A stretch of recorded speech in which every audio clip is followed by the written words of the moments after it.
This is the Wolves Fancast. That song is back. That song is staying. And Rich, you voiced some dissent towards that song earlier on.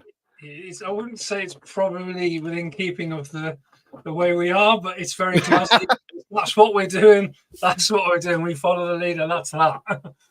Exactly. And the leader is dispossessed tonight, so we are here instead. Yeah. For the uninitiated, that song is 48 seconds long. So I've cut it. I've saved your lives there. There's a bit more of us for you to listen to. So yeah, welcome everyone. This is the WrestleMania of the Fancast year. I like to think that when generally anything goes, and normally it does. Yeah, get the old admin out the way first. Put the old banner up. There we go. So, have you had a look on this site yet? On the merchandise store? Yeah. Yes. Yeah. I haven't actually ordered anything yet, but I'm looking at the white Gomez Bulldog tee with a small little bulldog on. I really do like it. I think that's the one I'm going to go purchase. I think it's actually remarkably classy. Yeah, no, it looks good in all the colours as well. I think I'll go white still, but yeah, I like it. You say it's not in your face, it's not massive, and yeah, I quite like it. It's quite discreet, so yeah, it's decent. Yeah, so for the audio listeners, it's wolvesfancast.teemill.com. That's teemill.com. And of course, we have got the FC Quiz app for all your competitive quizzing needs. I am not playing this because I don't do quizzes anymore. Oh, okay. No, this is one of my bugbears. I mean, I didn't even do Super 6. I had a thing against Super 6 for years. I didn't do it. I haven't done it since Skybet kicked me out, and I hadn't done anything wrong. And I thought, am I getting close to the precipice of winning some money here? I wasn't. I hadn't done anything wrong. So I thought, well, I've sod you then. I'm not going to play a silly game. And then in the Euros, all football fever got back, and back on I got back on it, and I'm 4th out of 9. So I thought, not a bad start after 2 games. But quiz last week, it was hard. I won it last week. I struggled last week, to be fair, on the Wolves one. So it's not ideal on the quiz. Gully's a sadist. That's the answer to this. It was hard, real hard. I haven't done this week yet because I've just got back in. But yeah, I'm looking forward to it. Yeah, it's a good thing, and it's free. Go and check it out. Oh, it's out, isn't it? Challenging knowledge. This is the thing. This is my problem with games, like I mentioned earlier in the group chat. Games like the Soulsborne games and things like that. I haven't got the patience. I haven't got the patience for anything anymore. I'm 40 years old. Well, yeah, but you're a Wolves fan. Patience is thin. It's just the way it is. And so is my hair. And there's a correlation there. Yes, I'm trying to grow it, but I'm sure it will at some point. I'm sure lads will mention it later. How receding it is, but whatever. Richie, it's like a glorious. Let's not go there. Yeah, it's 6 minutes past 8. Let's not go there.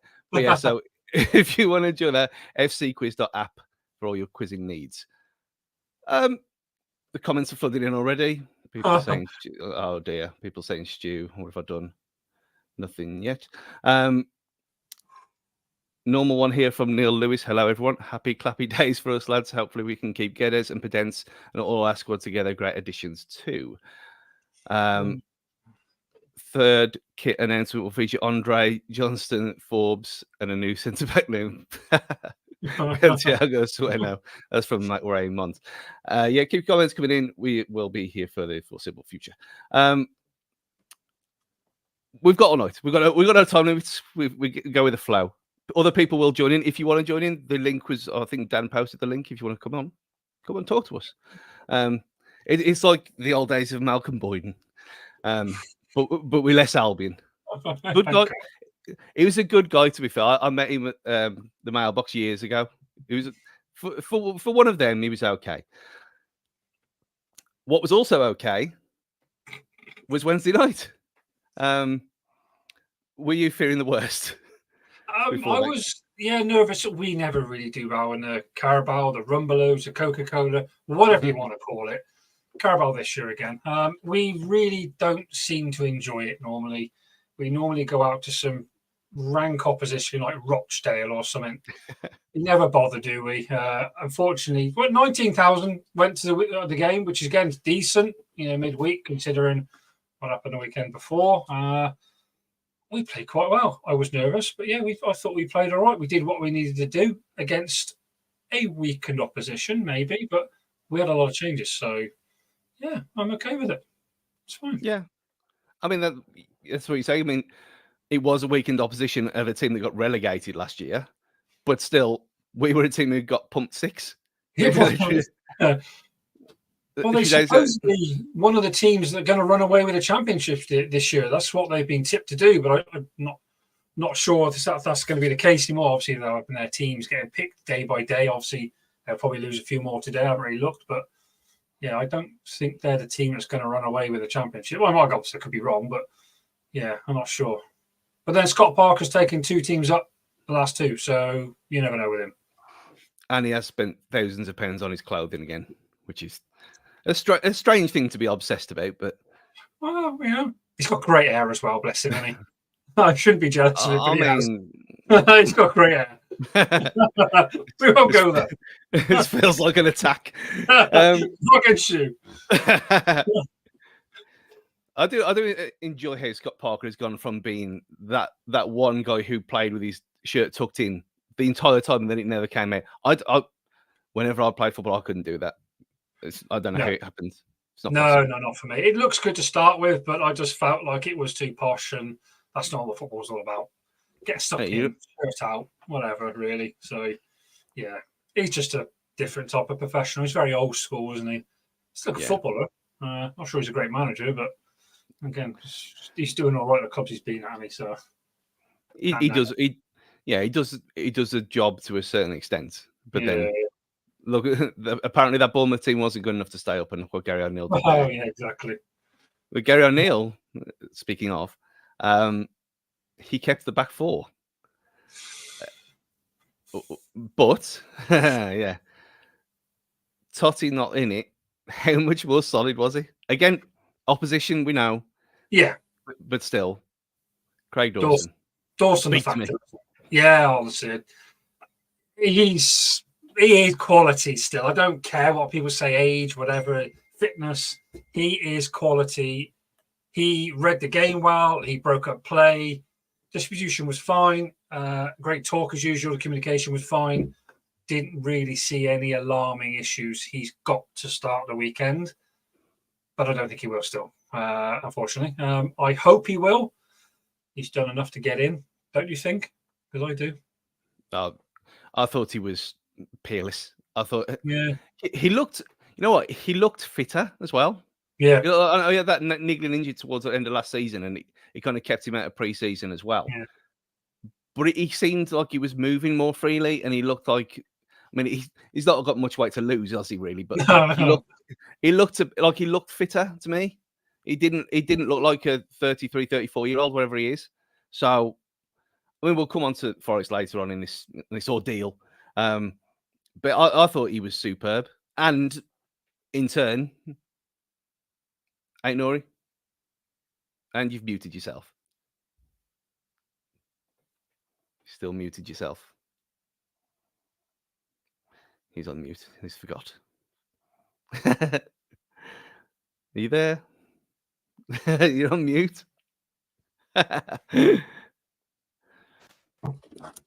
Sorry, it just went dead. My bad. That's very unprofessional. Jesus. Oh well, these things happen. I thought you'd been possessed because we mentioned Ait Nouri and look what happens. Yeah, I was going to say, like with Dawson, I wasn't scared. Every time the ball went over the top or through, I wasn't scared that there was going to be some Totti juggling or miscontrol. He worries me. He always has done. In at fullback, he's a completely different footballer. Again, that's just the way he is. I guess he's only got to worry about one side of the pitch, not both sides, or behind him. But yeah, centre half, he scares me. But Dawson, it's just a breath of fresh air to have someone with a cool head and does the job. That's all we need. Yeah. Neil Lewis in the comments there, we were fantastic on Wednesday. The whole team, and Dawson is awesome. Definitely. Raymond again, Dawson giving the Cody S diagonals was nice. He wasn't the only one, was he? Though, because Santi was doing it as well. Yeah, he looks solid as well, though. I don't understand why. Like the way that he's been like completely ostracized from any kind of talk at all, and you think, oh, he's put like 4 stone on, he's rolling around like mixing Patalina or something like that. But he was Santi was fine. I thought he did really well, and like he was pinging them balls around, and you think, well, he didn't look like he'd lost a yard of pace like was being suggested in pre-season. So, like, baffling. And again, Burnley, but still. Totti wouldn't be playing them balls today. Oh no! Well, he'll try. Bless him, he'll try, but he's just not got that ability, is he? So, I think I can't even dig him out too much. Yes, he's been playing football since he's 16, so I'll get off his ass a little bit. Like, he's a professional footballer, and he's only been playing since, I don't know, how old is he? 22, 23, something like that? Something like 21? that, yeah. He ain't old, is he? So he's not like these lads that have been playing since he's 2 years old. I'll cut him a bit of slack. He does a good job at fullback, which is surprisingly with the size, and he's very quick. He's nimble, he's agile. He's got a good turn of pace when he does make a mistake. He normally makes up for it. But it's the mistake that he's got in him is the issue. But yeah, again, I can't mug him off too much. He's a professional footballer who does a job for Wolves. But again, centre half in a 3, he might work very well in a 3. Yeah. But in a pair, makes me nervous. Yeah, and them nerves weren't there at all, were they? No. On Wednesday, and the nerves weren't there either for Pedro Lima. And we're a glorious specimen. I know I'd only seen it on the stream, obviously, because I didn't go to America. Yeah. But everyone who was there was raving about him, saying how great he is. And for a debut, I thought that was incredible. Yeah, work rate up and down. Didn't really, again, do anything wrong. He stayed fit as well, which is good. He's got an assist under his belt. He looked like he wanted to attack constantly. And I think that's the difference between him and Semedo. Semedo wants to get forward, but it's what does he do when he does get forward sometimes? It's like, I'll pass it back here, and then the midfielder or centre half's got it, and then he's jogging back in. Lima wants to beat the fullback and whip it in.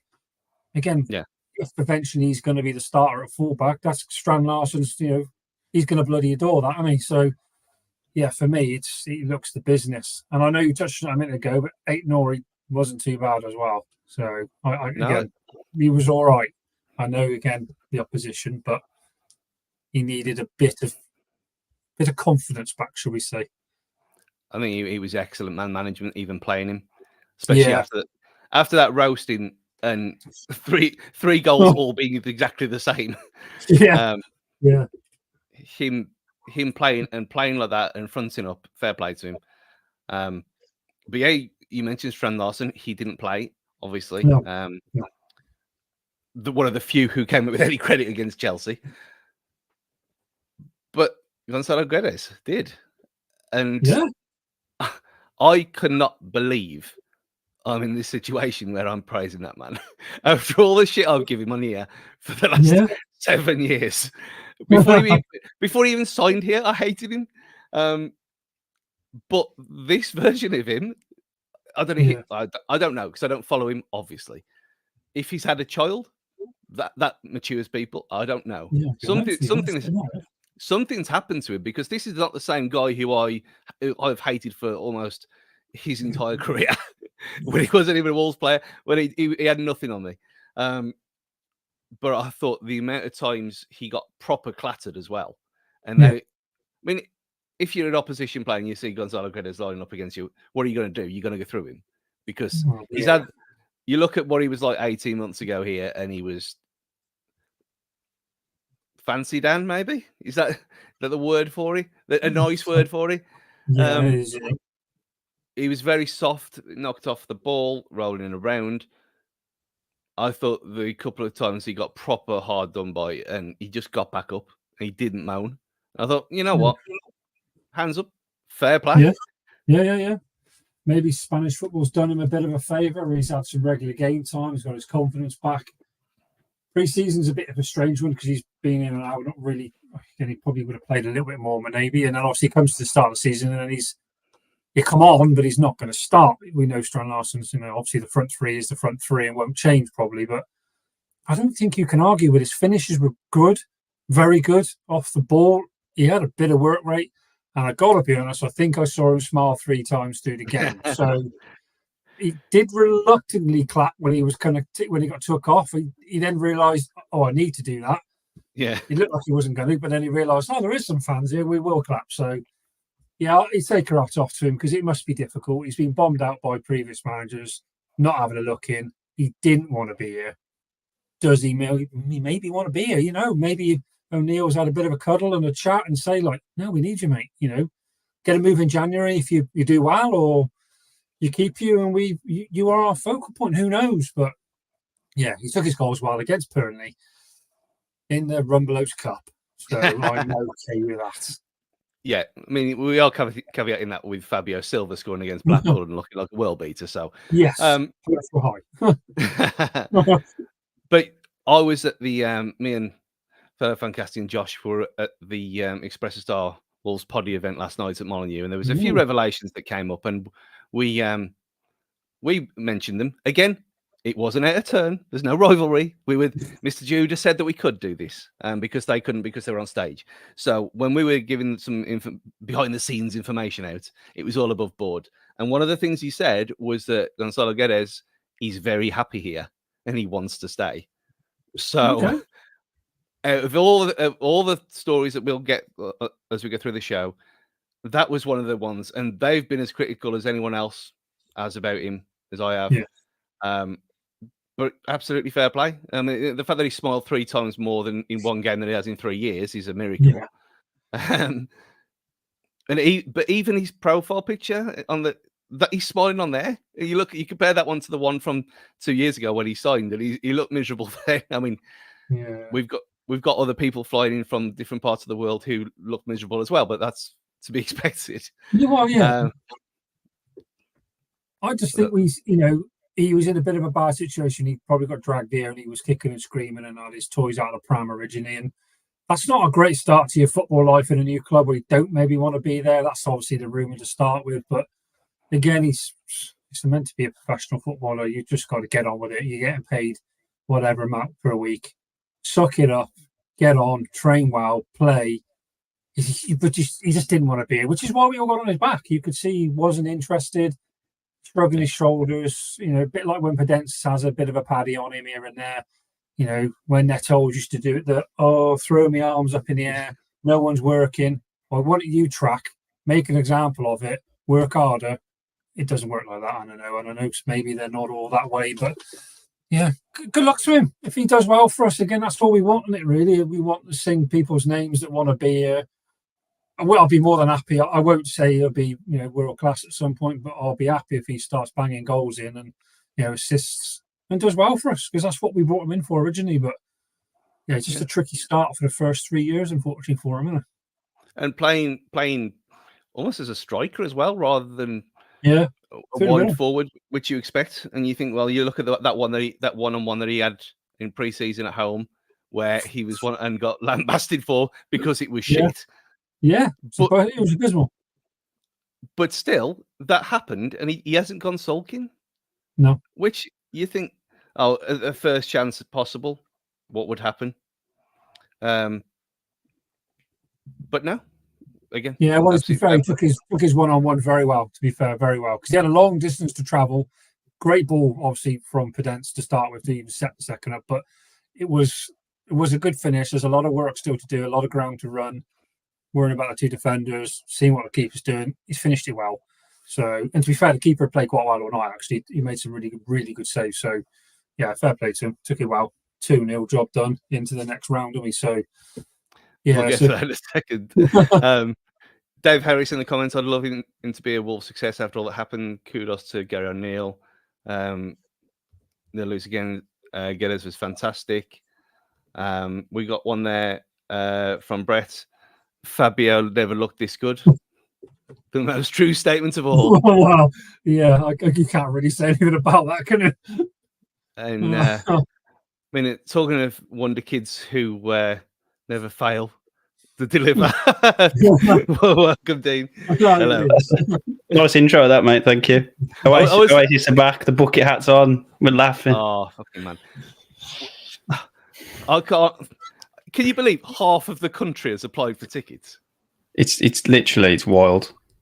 Wow. You know, I was trying to explain to our American friends how that they're not just Wonderwall, and that they're a cultural phenomenon, and it was hard to describe. And they said, 4% of the population applied for Nebworth for two events, and then you look at this, and 40 million have.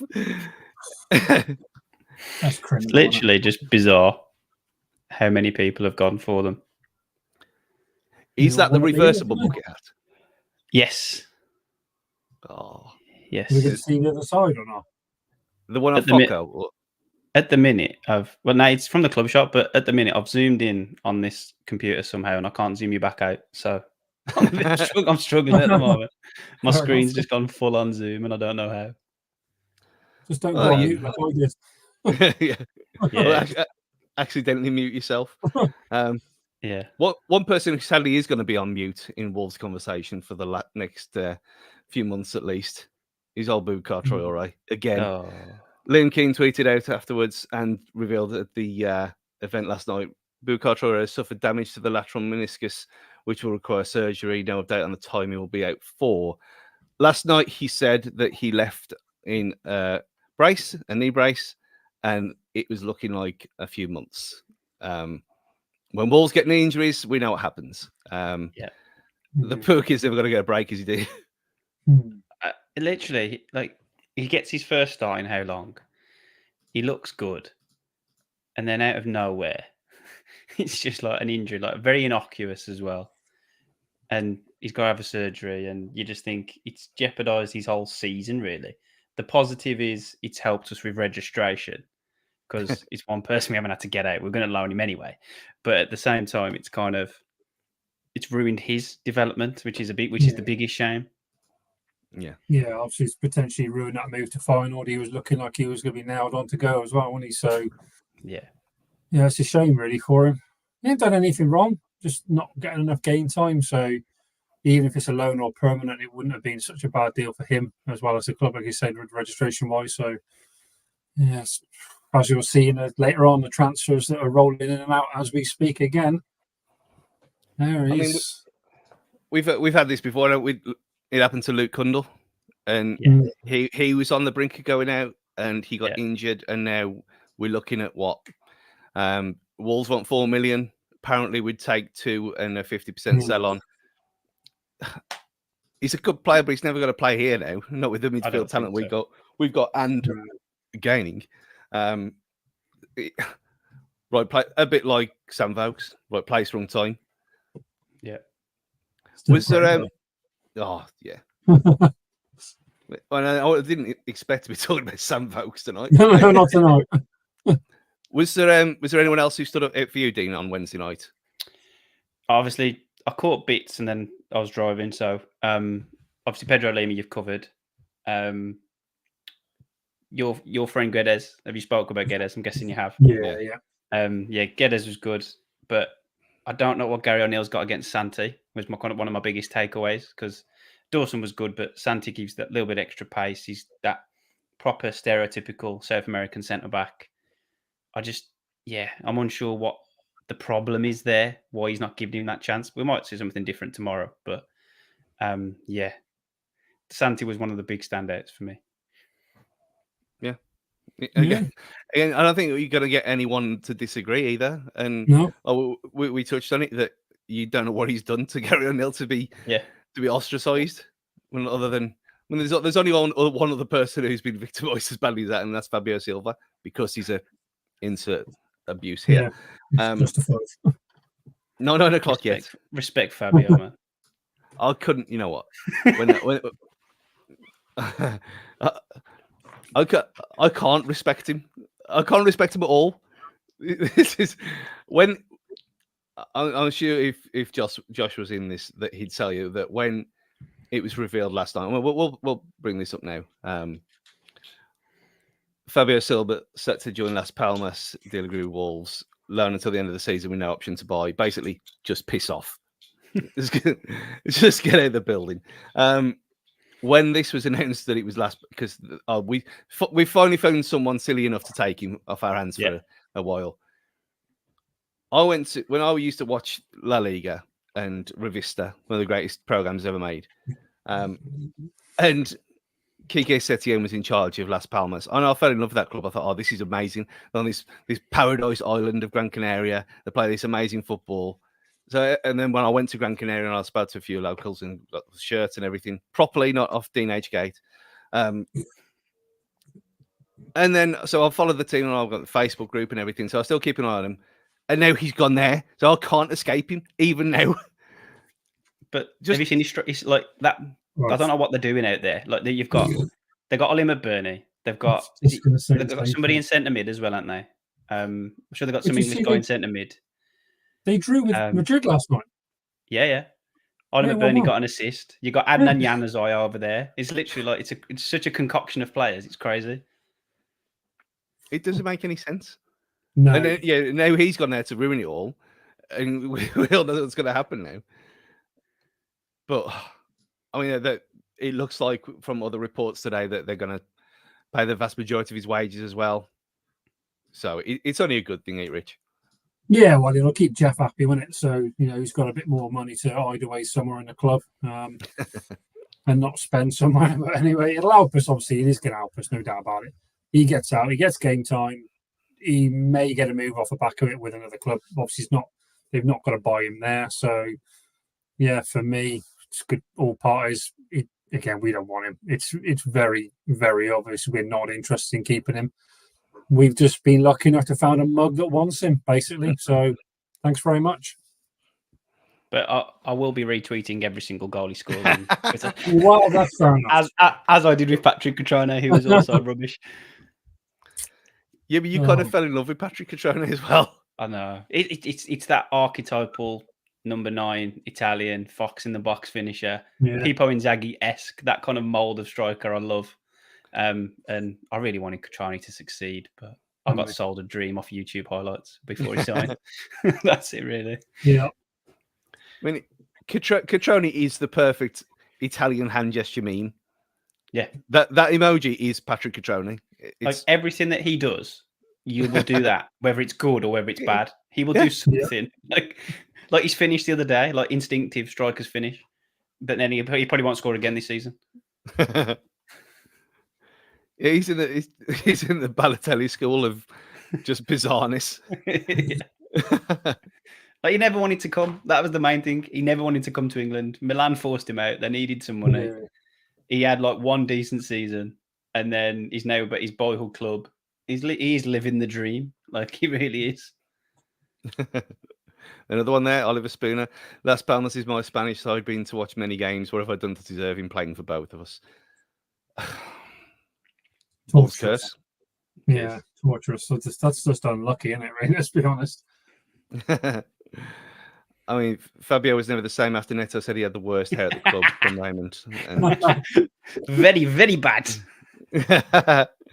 Where is that in here? Oh, that he's not in this. No, it's the false one. It's the false one. I think that's what it was in the answer to, though. I think the question was, has Fabio got the best hair in Wolves? And then Neto was like, no, very false, very, very false. The fact that he managed to make it worse within corners as well. Yeah, Raul's done that, though. That's another Wolves thing. Yeah, but Raul looks like... Raul, as I said at the time, the other Mario film, he looks like Dennis Hopper as Bowser. That's what Raul looks like. Whereas Fabio looked like a year 7 that's gone on holiday to Gran Canaria. I mean, when I went to Gran Canaria, I did have hair still. And if you say you're going to have the rose now, Stu, there was the first day we got there. As I walked out the door, there was a woman there with all the beads and everything. I was that close to doing it. Oh, no. But I thought, no, I've got self-respect, not much, but a bit of self-respect, and I didn't do it. But there is a picture somewhere. I have got one little strand that comes down my face that had the little, when you have the friendship bands around your waist. I had one of them like tied in my hair, a bit like but like Boy George in the Calm Chameleon video. Oh, Have you put Bib's comment on yet? Saying that Bib's Stu, you are bang on when it comes to our club. I thought that would have been like front and centre. no, he's Well, missed that clearly. I haven't It was- missed it. I was about to come onto it when you were Oh, bringing the okay. money up. But yet okay. again, you ruining my flow. This is my show. I'm in charge. And for this coup, Blasphemy. you know what I'm going to do now?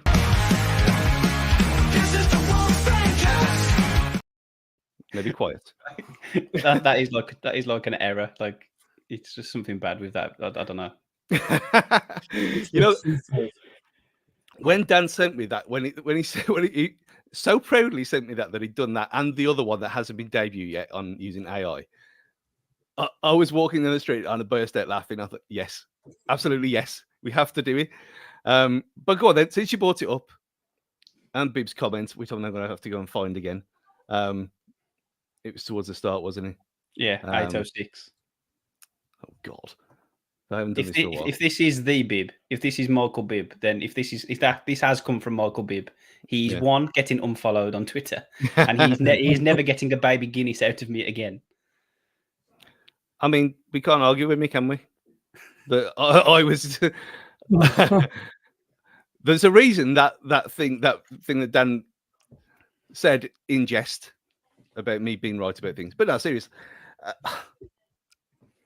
The amount of shit that we got that me and Craig Spillard, the Lord himself, said about this when we talked. When you look at the accounts, and I'm not going into that. We did this a few weeks ago anyway, and the fact that it was so blatantly obvious what was going on, and yet the whole FFP thing, we knew what was going on, and technically it was correct but it was technically correct because there's two ways of it. Isn't there? There's the 15 million that you can lose if your owner doesn't put money in, or there's the 105 if your owner puts 30 million a year in. And obviously, we were going with the format, self-sufficient, no problem. My only issue with the whole thing was that it wasn't being completely transparent to everyone, and people were calling each other. It's Twitter, it's X, whatever. People were having to go at each other. All we ever wanted was them to be honest. Yep. And just say, Fosun are not putting money into this club. And they weren't. And it was there in the accounts to see that it wasn't happening. And now it's come out from Liam Keane said himself last night that we tweeted about that caused a bit of rumblings on X. After Gary O'Neill's comment, after he lifted the lid properly at last, that there is no PSR problem, there's a Fosun problem. There we are. And I've said this for 4 years. Other people have said it as well. Russ has said it for whoever Russ is. Many people have said the same things. Many people have questioned it. It is what it is. They've got no interest in it. Apparently, by even saying this, we're insulting them. So fuck off. But no, it's a joke. We all knew it, and now we've got a manager with a box to come out and say Lopetegui walked out over it. He was clearly lied to. I think he was being honest about that now. Yeah. I think that's beyond doubt now. Yeah. He was told one thing and given another. Happened to Bruno Lage. Happened to Nuno. It'll happen to the next one. It is what it is. But out of the blue, we suddenly have money again, don't we, Rich? You just don't get it, dear. It's one of them. You're going into the last couple of days of this transfer and you're thinking, well, we're not going to do anything. We're skint. But we're linked with every man with a pair of football boots or a pair of goalie gloves in the world. Well, he's not going to come. Well, how's he going to come? We don't have any money. But lo and behold, we've made a few today. So, and it's not over either. So, yeah, Fosun, for all their hate, yes, they spent big money in the Championship to get us up. And they've spent a lot of money still, but it's still not what we need to go forward, unfortunately. Ethan Sutherland from St Mirren signed just 300,000 from St Mirren. Yeah, the academy posted that, didn't they? Yeah, so the traditional academy graduate. There's another one coming as well. Another one coming from Scotland as well. I think it's Dundee. I think there's another one that's going to sign, and we're also signing someone from Chelsea's academy for our Yeah, academy as well. yeah. So just like these are the nice academy signings, but it's all good. And yeah, so Forbs is here, but that's the next half of the podcast. Yeah. That's why I didn't want to go into it too much. I mean, we can say the next half. We can do what we want. But we'll talk about the ones that are here. Sam Johnstone. In the room last night, again, talking about a different podcast, but still, there was 30% of people in favour of this. I'm obviously one of Jose Sar's number one fans, however bad he's been this season already. We've got a graphic in a minute that shocked even me, and I don't really pay much attention to that much into graphics, whoring, and all that kind of stuff. We kind of go with what instinct and what you do with your eyes. But when you need to back things up, and you think, okay, well, Sar's a mentalist. He's not all there in the head. We know this anyway. We knew this before he signed. But the old Nike thing of without risk, there is no genius is true. And for me, he was when he was the number one post shot expected goals goalkeeper in the country last season in the Premier League, saving 8. Well, I think it was 8.6 more than he should have done. And Sam Johnstone was 26th in that same list. That you look at it and you think, well, do you want a goalkeeper who saves shots, and bees as what you'd think a goalkeeper is, or do you want to put a midfielder in goal who's better with his feet? So you look at this graphic, Rich, because I think that shocked you. Look at this. Look at the percent. This is the percentile for the audio people. It's basically half and half. You've got Sam Johnstone in the red corner with his launch percentage, average pass length, goal kicks, everything from with your feet side of things, obliterating him, Jose Sá. Post shot expected goals, save percentage, crosses stopped, saves, penalty kicks are the same. Everything else there, Jose Sá is better at being a goalkeeper. Thoughts? So, I was a bit against it because I didn't think he's a good keeper. There's no denying. He's a good keeper. He's obviously been a number one in the Prem. He's obviously technically number 2 for the England team. But stats, I hate stats. Stats can make any goalkeeper look great and any goalkeeper look bad. How many howlers does he make? Well, we don't really know that much because we don't really follow him playing for obviously Palace and that at the time. Palace fans are sad that he's gone. They're happy they get money for him, but we said he's a good keeper. Albion fans have said the same. He's a very good keeper. I'm a little on the fence about it, to be honest with you. Is it an upgrade? Yes, at his feet. Shot stopping, probably not. But is he going to get beaten at his near post every other game? Probably not. Is he going to come for a cross? Yes. So, and will he have a bar back twice a week? So it's one of them. I think it's okay, but it's not. I don't think it's one that's going to push Sarr if he stays. It's not a signing that wows many Wolves fans. I'm sure. I think Dean will probably say the same. People love Sarr. It was 0 mistakes leading to goals for Sam Johnstone, 7 for Jose Sá last season. Yeah, I think with Sarr, he's got those worldies and got those worldy saves. So Johnstone is very much a bit of a steady Eddie. He is, what you're going to get. He's unflappable, a bit calmer, which may help with the playing around the back that Stu loves and kind of getting to do that back and forth a little bit. But at the same time, those graphics there, he goes long a lot of the time. So if we are looking to be a bit more direct and have the best of both worlds, like Sar's distribution is one of his biggest things. Yeah, he's mad, but all keepers are mad. Like that's all the best keepers are mad anyway. So with Sar's distribution, like how many, like including Rich. I was going to say thanks. Rich is our keeper. Thank you. But it's like even last week, like so far this season, he's aiming for Strand Larsen at the centre spot, and he's going out for a throw. Like, didn't he hit one out the stadium the other night? Yeah, clean out. over the roof. Yeah.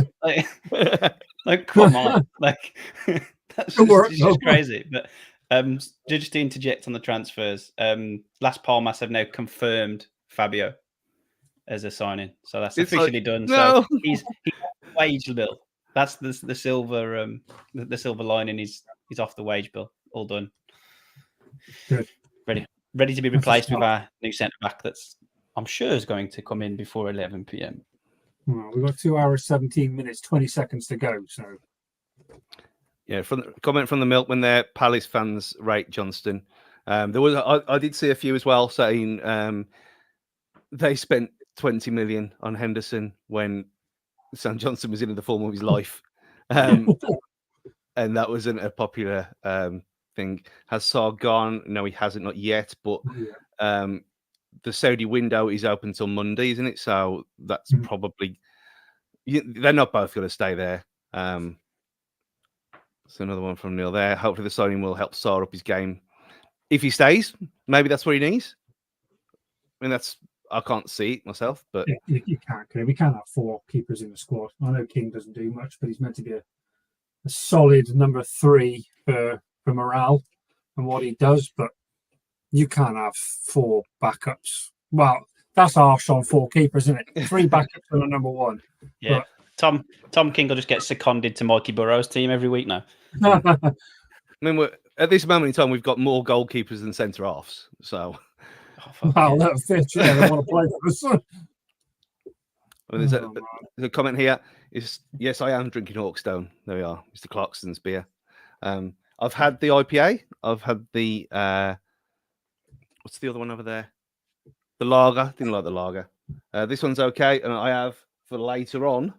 I've got the cider as well. Oh, it's good. It's really good though. I mean, they were saying it in a Hollybush. I'm sure everywhere. It's everywhere now, isn't it? And there was a couple of. His pub looked decent as well from one of the opening videos from last week. Yeah, I think I'm going to try and plan a visit. Yeah, at some point. Fancast live pod. Fancast, yeah. Fancast cross Clarkson. Yeah, he's literally halfway. So Eddie and Rich can come and kind of. We can have a game against the local club. Yeah, exactly. Perfect. I mean, again, I don't know if this is an attack. Adam Hughes. And he's on the hairdresser leaving. I'm guessing he means Fabio. Yeah. Well, hopefully. Yeah. The hairdresser. I mean, I'm just glad it's all over again for another few months. Royston Blythe are crying. Good point here. I mean, Duke, maybe Sargon in January. If not now, consider them giving it 6 months. No. Has he ever been a number 2? I don't think he has. No, I think if you look at even what Keane said yesterday, that Sarr might not have been in the squad tomorrow, that means it's #heads gone. Like he has done with Stephen Fletcher. His head's gone, man. I mean, it looked like his head had gone to Arsenal, to be fair. Yeah. I think you've got to look at it as well. He didn't really have a pre-season, to be fair to him either. He has been away, obviously. But again, number 2, or it was even 3 for his country, or was he 2? I think he's 2, isn't he, for Portugal? Rui was 3. Rui's 3. So yeah, so he has been a number 2 for his country, which is not a bad thing. But yeah, it's a strange one. I don't see him being here more than 48 hours. I don't think that he's going to stay. Look like it's like you said, his head's gone. He doesn't. George Mendes is ringing every single person he knows at PIF to get him to Saudi. Like George Mendes, he's got him on just rolling through. He's WhatsApping them. He's double texting them. He's doing everything, just trying to get Sarr removed now. It's a sad end, though, isn't it? Really, it is a sad end. I don't dislike the bloke. I say he looks like a decent dude. To be fair, so I've never met him actually, but he looks like a decent dude. Like the stuff he does, you see him in and around the cameras. He's always laughing and joking, having a bit of fun. And yeah, I think it's a sad end to way it is really. Yes, he's had some howlers here and there, which again, so did Rui, so did everyone else before that. So he ain't the only one. He's a goalkeeper. It's what happens in the top level, isn't it? Really, but yeah, it looks like it's Saudi based. Is where he goes. He's going to earn a ton of money. Something probably similar to what bloody thing from Brentford today is going, isn't he, for 50 mil by the look of it? Yeah. I mean, if you're him, what is he, 28? Yeah, And, So Tony or so. Ivan Toney. yeah, 28. In the England squad, new start and everything. And I know a lot of other players at the Euros who were over in Saudi played really well and they look refreshed. But is anyone going to be picked for England playing in Saudi Arabia? I don't think Henderson he made cares. one squad, didn't he? Before he moved back. Isn't he supposedly earning 25 million quid a year? It's something crazy. And Like, it's it's literally tax-free. it's ridiculous. Like, Tax-free after 2 years, but he won't get paid until the second year or something. Daft I heard today on TalkSport, the way it works out. It's so like even like Neymar, like Neymar's deal is like he's completely out the blue. Like anything that he wants to do in Saudi, he just bills the club. So not only does he get this massive salary wherever he goes, meals, clubs, use of a private jet, literally just everything just goes straight. But on Johnstone, actually, it'd be interesting to see if they move him into Sar's house, because the house that Sar lives in was also Rui's house. So like every goalkeeper has lived in that house for the last like 4 years. Bad idea. Like goalkeeping Love Island. Yeah, pretty much. Like literally one goes out the house, the next keeper goes in like a conveyor belt. He'll only have it 3 years, won't he? So he'll be fine. Straight in. I mean, talking about Saudi, you might as well bring it up. Podence to Al Shabab. We'll come on to. I don't want Guedes to go anywhere. I know. Wow. There we are. Clip it out. Do what you want. Okay. Yeah, that'll be on the group chat later.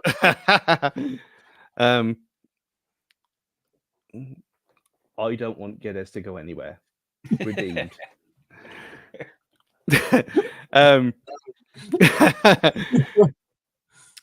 Oh wow. Podence though. I know I've never seen little Dan and Podence in the same room together. There's reasons. He looked like he'd knuckled down as well, but the money they're offering, if you're him, you're taking it, yeah. Yeah, he's at an age. He's at an age where he could go for a couple of years and then go back to Olympiacos. Yeah. Yeah. But they're only offering 5 million quid for him, aren't they? Supposedly. Which is a bit odd, because obviously Olympiacos were offering 6 and we said no to that because it wasn't enough. So yeah, it's a bit of a strange one really, that we've almost lost 1 million quid and he gets a move anyway, but to a club he didn't want to go to. So yeah, it's a bit odd really. But again, he looked like it's like you said, he knuckled down. He's punched someone in pre-season. Can't really complain about that. It's good. Good luck to him. Fair play. I haven't seen him dive around as much in the last few weeks, which is good. Yeah, again, just spent a lot of time on the floor. It creates negativity. But he produced. There's no denying that. The kid, he produced quite a lot. In that one season, he was outstanding, wasn't he? So, yeah, he obviously fell out of love with the club and obviously with the coach at the time. So, yeah. Good luck to him. You talk about someone who fell out of love with the club so much that they left the country. Afternoon, Jafo. That was a nice segue. All right, how we doing? I'm trying to catch up really quickly on what's going on. I was listening a little bit while you guys were talking. It was very dictatorial, Stu, that last 10, 15 minutes. Shall we? You were like, I'll talk about what I want to talk about. We'll put the song on again. I'll tell you now. I don't mind it. I'm not against it. It's Dean. To kind of come back to the Burnley game and the bit of Rich just said there around Podence. Is it irritating anyone else how much Hwang is doing play acting lately? Like even in the Burnley game, there was a corner and someone put their arm around Hwang's kind of like just put their arm around and ran past him, and he just jumped to the floor holding his face. And he does it all the time. Like, you haven't got VAR in the cup, mate. So like, what are you doing? Like he's gone so bad for just the play acting side of the game and rather than around on the floor. And when he started, he was very like kind of a bit rough and ready, and he's kind of that nickname of the ball. Whereas now he's more like a fairy. It just don't make sense. I mean, there was a comment the other day, wasn't there, again on Twitter about him that when he's I think it was me. He can be so shit and so brilliant in the same season, but then go back to the other one again. Nothing makes any sense, and he hasn't. We all know he was destroyed by Klinsmann, and he's never seemed to have recovered properly from that, because at the start of last season he was flying, but this looks like out of everyone at the club, he looks like the most petulant at the minute, and like he can't be arsed. Yeah. Well, he potentially wanted to be in Marseille, didn't he? Let's be honest. He maybe wanted to move. Or the fact that Sarabia wants to fight someone every time he comes on the pitch. That's all he's got in him. That's the only fight he's got, mate. He's like, I've got no pace, so I'm just going to start fighting people. I love it, I do. Go in there. Get in there, Pablo. Sarabia's... No one's coming for Sarabia, though. It hasn't even been mentioned. No. I'm not against it. I mean, he put himself across really well when we were in the States, and I got a chance to speak to him about it and about the season. And I think it's important for him this year now, because he is one of the older players in that group. You know, he's got a hell of a lot of experience. He's played with very good players and at big teams. That he needs to kind of step up and, like, all right, he might not be the best player in the world, but he's been in and around situations in top competitions, so he can pass that experience of needing to be calm and collected in certain moments onto younger players. So now he's playing a very important role in the club. He might not wear an armband, he might not, be part of the captain's group, but as someone who's getting a little bit older, a little bit more experienced, he's got to start passing that on to the younger players, and that's his job now, essentially, as well as playing football. Yeah, similar to Dawson, I think, to be honest with you. And you can't. I mean, you have got to commend the guy. I mean, yeah, he's earning ridiculous money here, and I don't think he's gone walkabouts at any time, really. He doesn't seem suited to the Premier League because of the pace of it more than anything else. Yeah. Defoe's disappeared. I think it's because I got called out. I got called out in the comments. So yeah, because I was trying to eat. I had some food before I jumped on. I thought, loving the golden black hair, Defoe, true patriot. There we are. I know, I love it. That's a nice one. There's a few here about. We'll get onto him. We've mentioned that. Andre. This seems to have broken the world. How and why this has happened. Dean, you're the resident South American pervert on this show. Thanks for that. Speak about this man, because all that's been going. I mean, there's Fulham fans kicking off about it. The fact that he's here. Yeah. Why?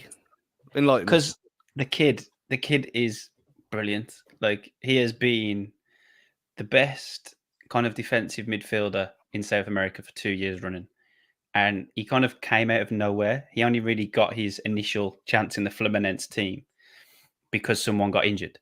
And then they kind of jumped him in 2001. And he's just kind of gone on since then. And he's become very integral to the way they want to play. Have you ever seen that kind of viral clip of Fluminense versus Man City, where they're kind of doing the little passy around at the back and Man City are running around them and trying to catch them? And the manager really trusted Andre to be integral in that, to move it between the lines, to be that link between the back four and the midfield and the attack. And you have all the stuff that you get with people like João Gomes, where they break the play up, they do this, they do that. But they are slightly different players in the fact that Andre will sit more.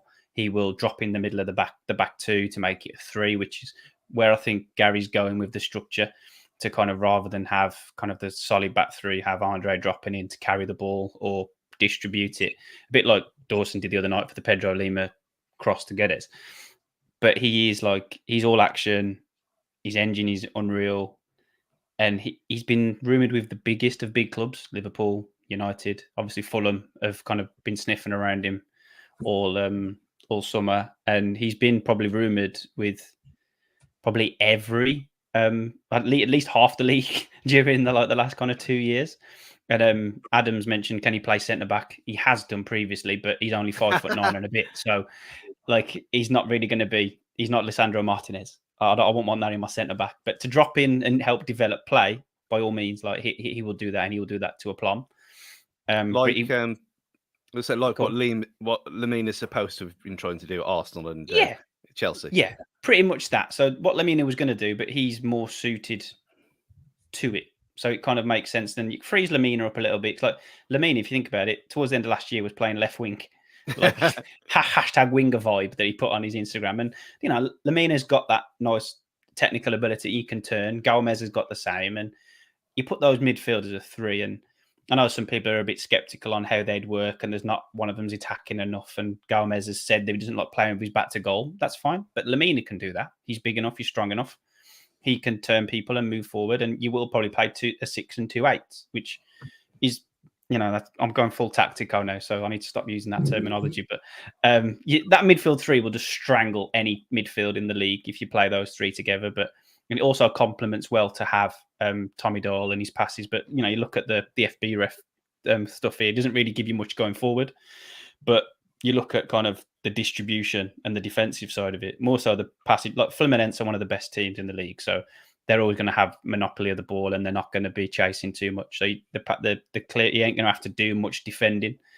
But they are all action up and down, so you will be like a basketball match, similar to how our Chelsea game was. They do play that way, so it's a really exciting signing. Something that I really like. Kind of, I'm looking forward to how he integrates and whether he has been called up for the Brazil squad, so he'll probably do his medical and then fly back out and get best mates with João Gomez, getting tactical kind of tips while they're out there.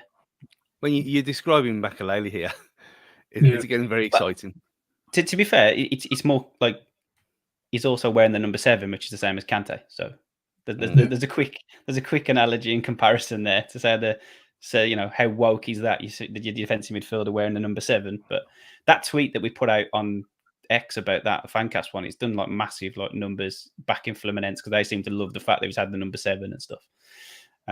Yeah, I'm excited for it. Good signing, and it also gives us future proofing with the interest around João Gomez and interest around him by the sounds of it as well. Yeah. And if he sets the league on fire, he can get a quick turnaround. And again, not a rant at Fausen, but if we're spending what on him? 8, how much is it? 25? Yeah, something like that. I think, up to that. Yeah, me too. And you're doubling that in 12 months? You wouldn't put it past them, would you? No way. No. What is the... So there was a load of things that popped. Raheem Sterling going to Arsenal on loan. It just blew my mind. Yeah, it's just come up now. As the Elanga deal's dead now, isn't it? I think Elanga was meant to be going to Newcastle. They've told him to go whistle, and they're not interested. From Forest. Nice little segue onto Forest.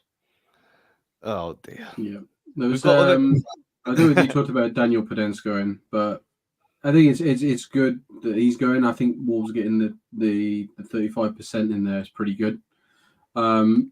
I think retaining any value, I think that's important to a lot of the things that we do in terms of transfers nowadays. I think any sort of player that leaves the club to have transfer value following on from that. And I think you mentioned it earlier, Dean, or Stu, was with Kundal having the percentage following on from that if he moves on. It's vastly important that we protect our assets beyond the club as well. Because we all know what happens generally when it comes to Wolves players, that when they leave, they invariably step onto another level. And I'm not sure what happened with Morgan Gibbs-White, whether we are getting a payout or not. I think it came to the conclusion that we're not. But that's something that should have been done because he was in the youth setup with England. You know, there was every chance. He's an English midfielder playing in the Premier League every week. There's every chance that he might eventually get a call up. And now that he's going to be involved in the squad, we've missed out on probably £5 million. That could have bought another player, that could have subsidised a good set of wages to bring somebody in. And looking at who we have in charge of the club now in terms of like finances and transfers with Hobbs, it seems that we are putting a lot more checks and balances in place that we future-proof transfers and we future-proof money coming into the club, which is positive. To bring more of a positive onto what Fosun are doing, because I know they took a bashing for the last half an hour. Well, they did take a bashing, but I was thinking about this earlier. Was it Sellers that sold him to Forest? It kind of matches up a bit timeline, but I couldn't find any where when Sellers left or after he was booted out after he was drawing tactics in the Billy Wright stand. If it was before or after them, but I kind of thought it was before Hobbs came in, which would make sense. Why? I mean, like it's like when we sold Robbie Keane to Coventry without a sell-on fee. Yeah, it's silly. It's stupid to, you know, what these players are worth and what their value is, and the potential risk of them going and improving. So you have to put these things into place. Because if teams like Nottingham Forest really wanted Morgan Gibbs-White, they'd agree to it. And if they didn't want him, then he stays at Wolves. He offers a value to the club, and he does something for the club. It doesn't matter if we sell him or not, because he's still got some value to the squad, and he still had integral value to the team at that point. Yeah. So we're not pushed and we're not pressured to sell players, and I think that by not putting things into place like that, we just sell ourselves short financially and in terms of the transfer market far too often in the past. And I think that's a prime example going back as far as Robbie Keane. I think that's a fantastic example of when we really, really messed it up. But it seems to be a repeat button until very recently, which is refreshing. But it's taken Fosun how long now to learn the football game, to get rid of Mendes in terms of an integral figure, and to get them to a position where they actually have the right people in with football knowledge, but also the right ability to work finances within football and integrate the two and assimilate into that and to make it natural. Yeah, fully agree. The breaking news there: Chiquinho is joining Mallorca on a straight season-long loan, no obligation or option to buy. It's just good for him. I think we talked about this a couple of weeks ago. It's what he needs, isn't it? After the injury that kind of stopped him here, like we talked about earlier, the Wolves curse. That he needs football, he needs to play, and I thought he looked all right. I thought he looked, especially on Wednesday night, Rich, that he was one of the ones. I mean, there were times. I mean, that crossfield ball that he just brought down from out the air, such a class, and then he goes and runs the ball out of play. He's a dominist about him, but we did see at Chelsea when he came on there a couple of years ago. But again, it was a couple of years ago. What he's capable of.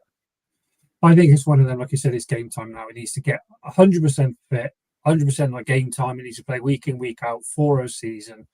And let's see if he lights up the Spanish league and realises why we bought him in the first place, because we bought him on potential. And that's the idea of a lot of these signings, isn't it? We're buying them, hoping to mould them into something, like Neto and Jota and all these lads. We bring them in because they show something that, you can see something in the future for them, that they're going to be great.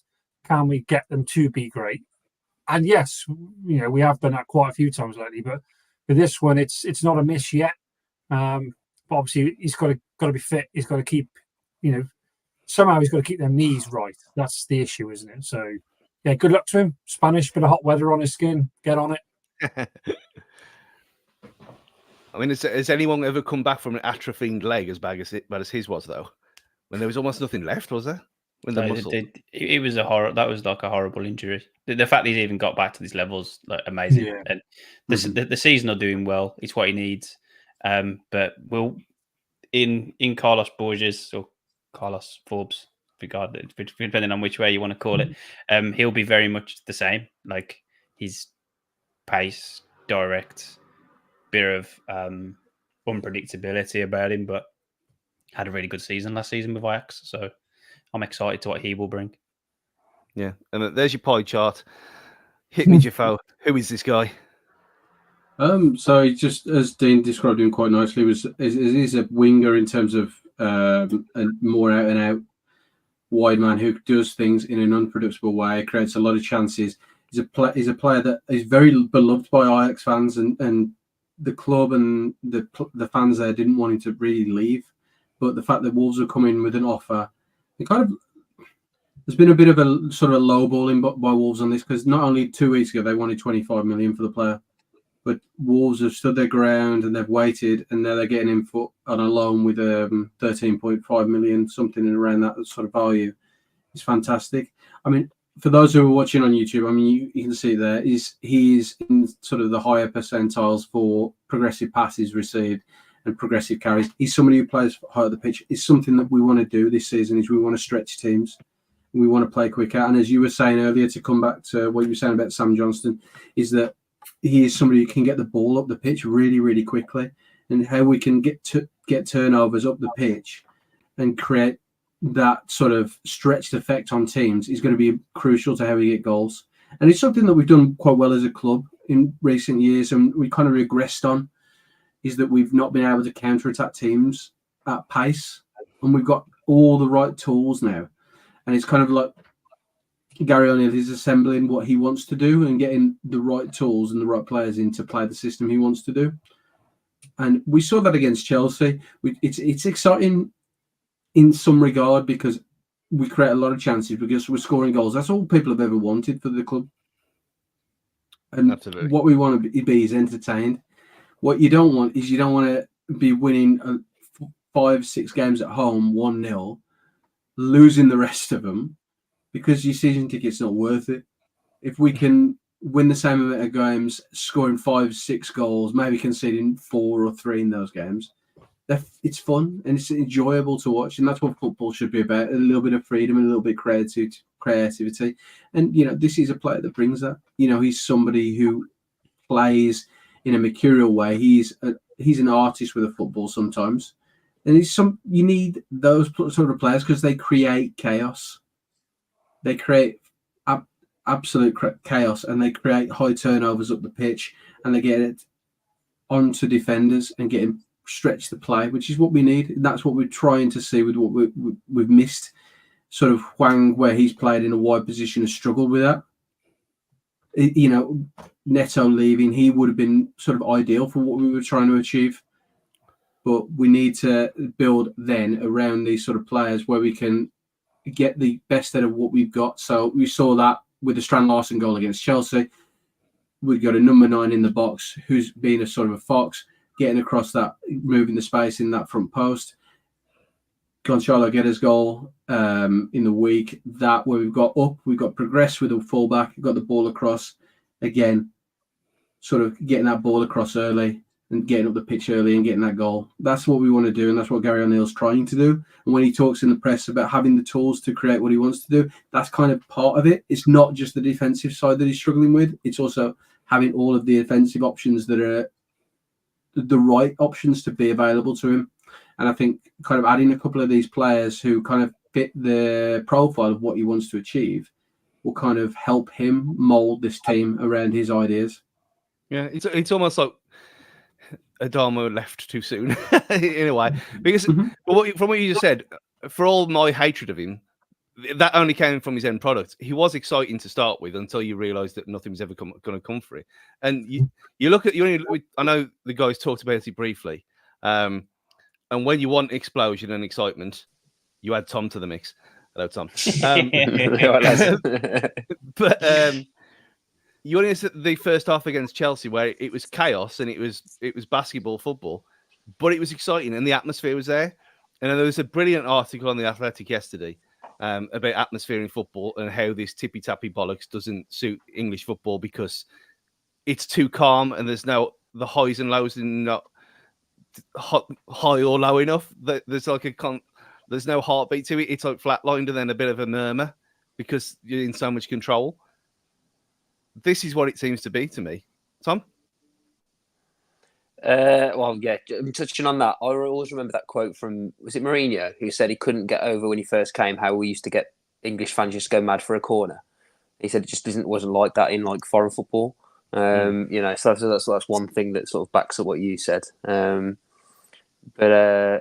sorry, I'm only coming in halfway through there. But yeah, that's one specific quote I remember from the special one. Bit more breaking news. Daniel Kahn, our Sky Sports friend, has just put a video on Twitter. I'm going to see if it can zoom of Carlos Forbs or Borges arriving at Compton. Ah, that's me. Anything for the star of the show, ain't it, Stu? Yeah. There you go. Might zoom in, it might not. I don't think it'll focus. No. But yeah, he's at Compton, so doing his medical and stuff now. Yeah. Excellent. Which is always good. Arsenal have signed Neto on loan from Bournemouth. This window gets even weirder. So all the Arsenal fans are praying for Neto and didn't stipulate which one. Excellent work. You know, Ipswich in talks with Reece Nelson as well. Sterling hopeful of joining Arsenal now.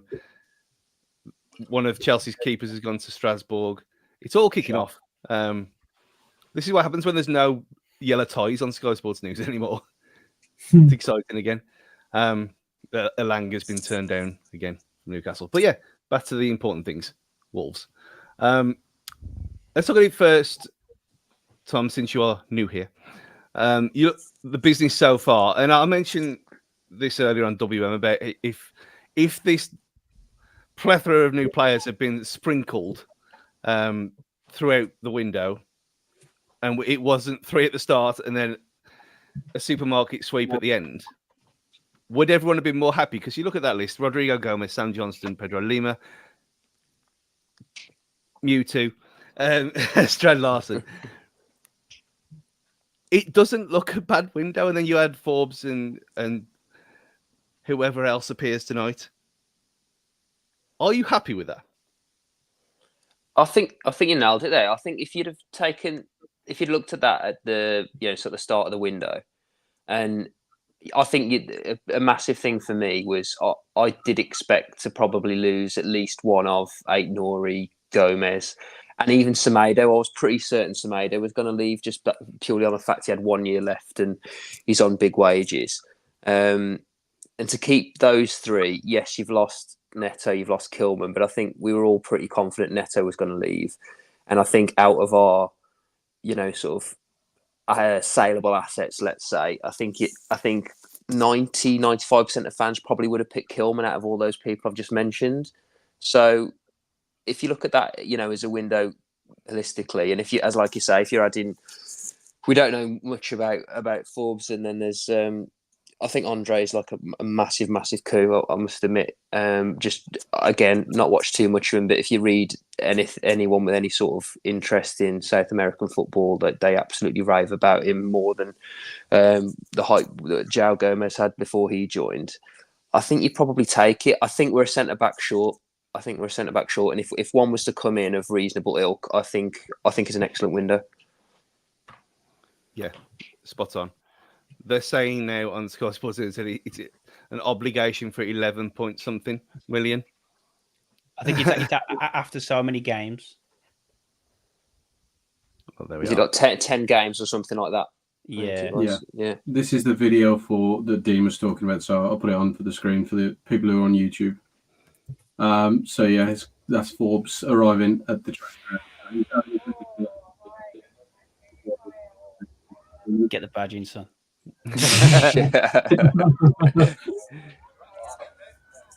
Matt Hobbs in full effect at the end there.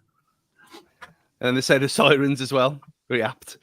It's standard, isn't it? Standard Wolverhampton. But there has been comments throughout the whole night. There is a lot of them. We haven't got to it. Sums it up here. People crying out for another centre half. But I did more than enough last season to be shown he should be starting well. Habitat Mascara. Me and Rich talked about how well he played. Again, only against Burnley, but still. And Dawson. Is this fabled centre half needed now? Because I know it's Wolves, and obviously we're stupid, and we loaned out our only other left back. So Totti's going to have to cover 2. Well, Totti and Doherty are going to have to cover 2 places now. But do we have enough? If we stay with the back 4, I'd want another left footer. I think you've got 4 players now to cover the 2 positions. It's exactly what you need in terms of any sort of decent squad. You need 2 players each position. You've got Santi Bueno. He's played Premier League football now. Totti really didn't put a foot wrong last season. He started really, really shaky. Really, really shaky. But he offers you versatility. He can play fullback as well. Craig Dawson has a hell of a lot of minutes, hell of a lot of games, seasons and seasons in the Premier League.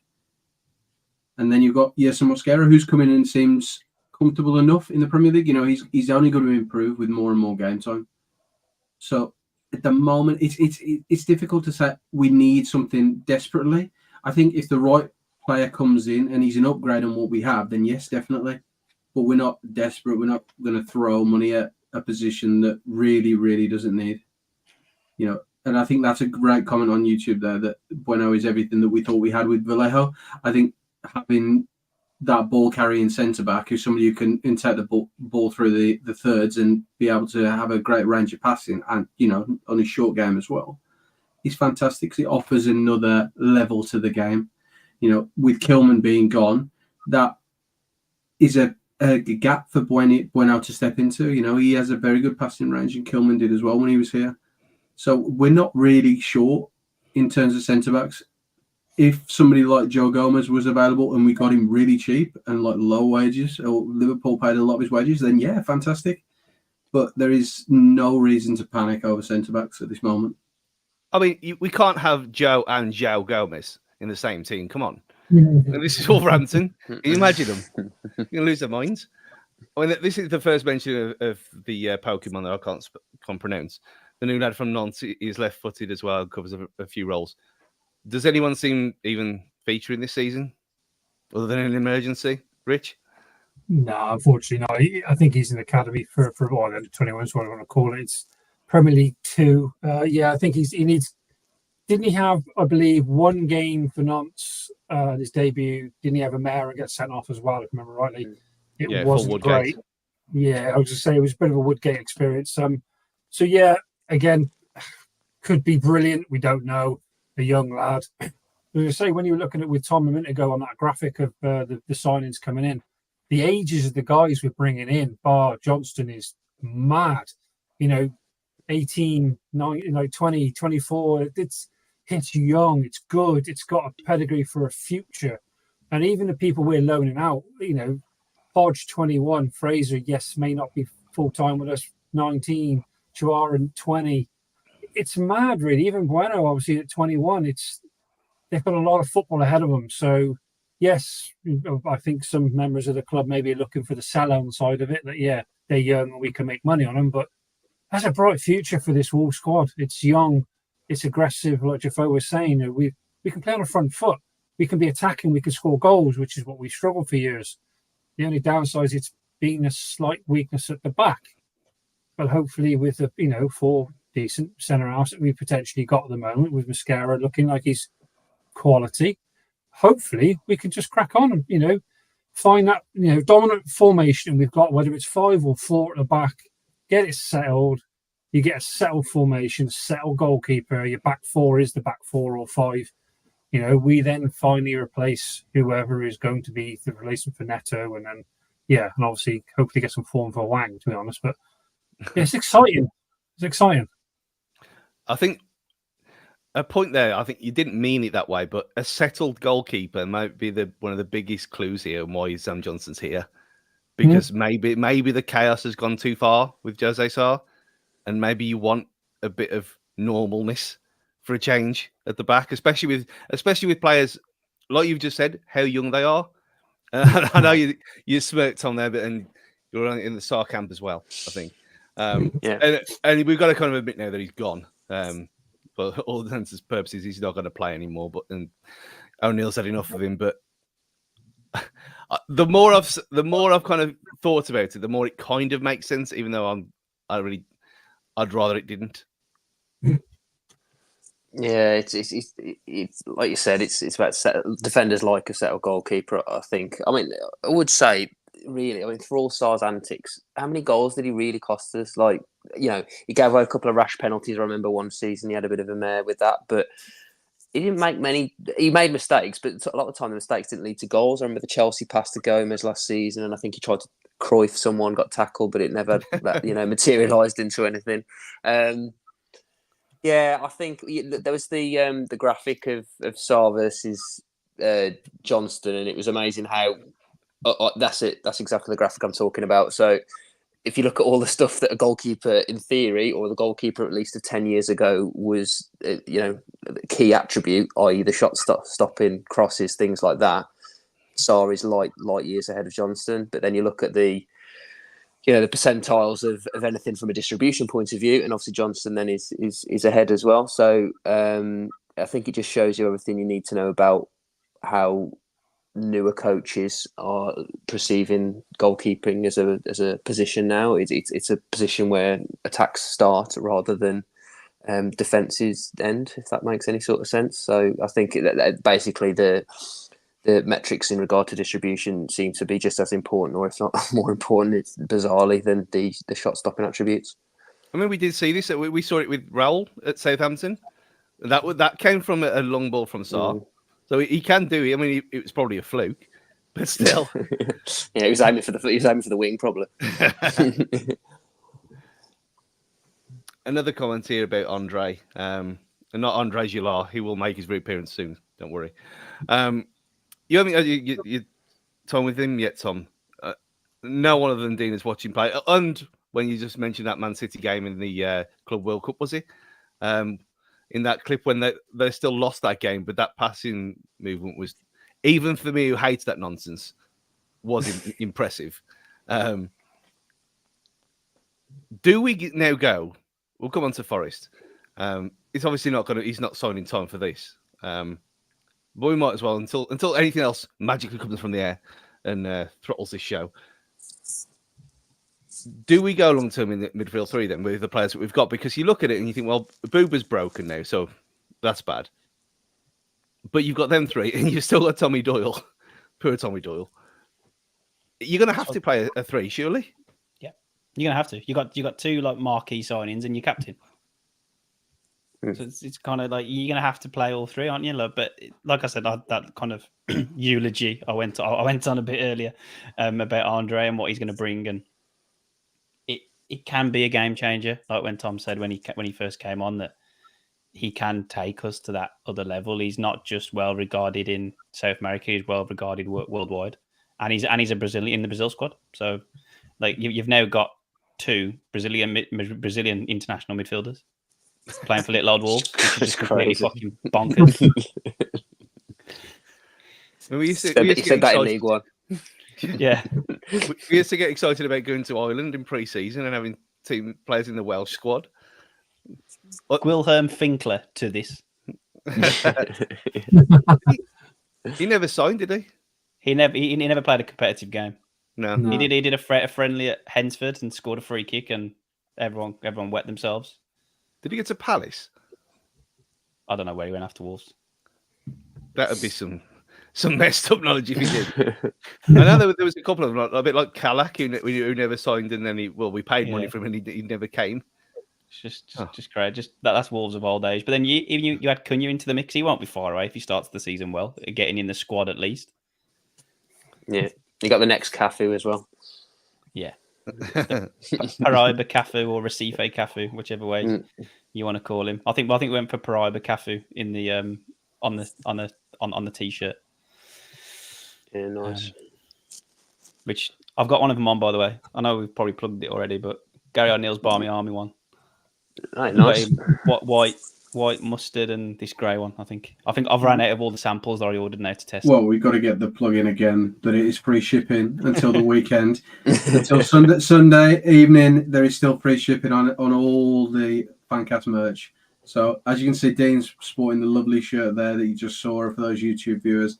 We've got the fantastic Joe Gomez one. The Jorgen Strand Larsen one is a particular favourite of mine. But if you are interested, the link was on the screen a second ago, but we're really out for those who are listening at home. wolvesfancast.tmill, that's TEEMILL, tmill.com, and free shipping until Sunday evening. So if you want any, that's UK only, by the way.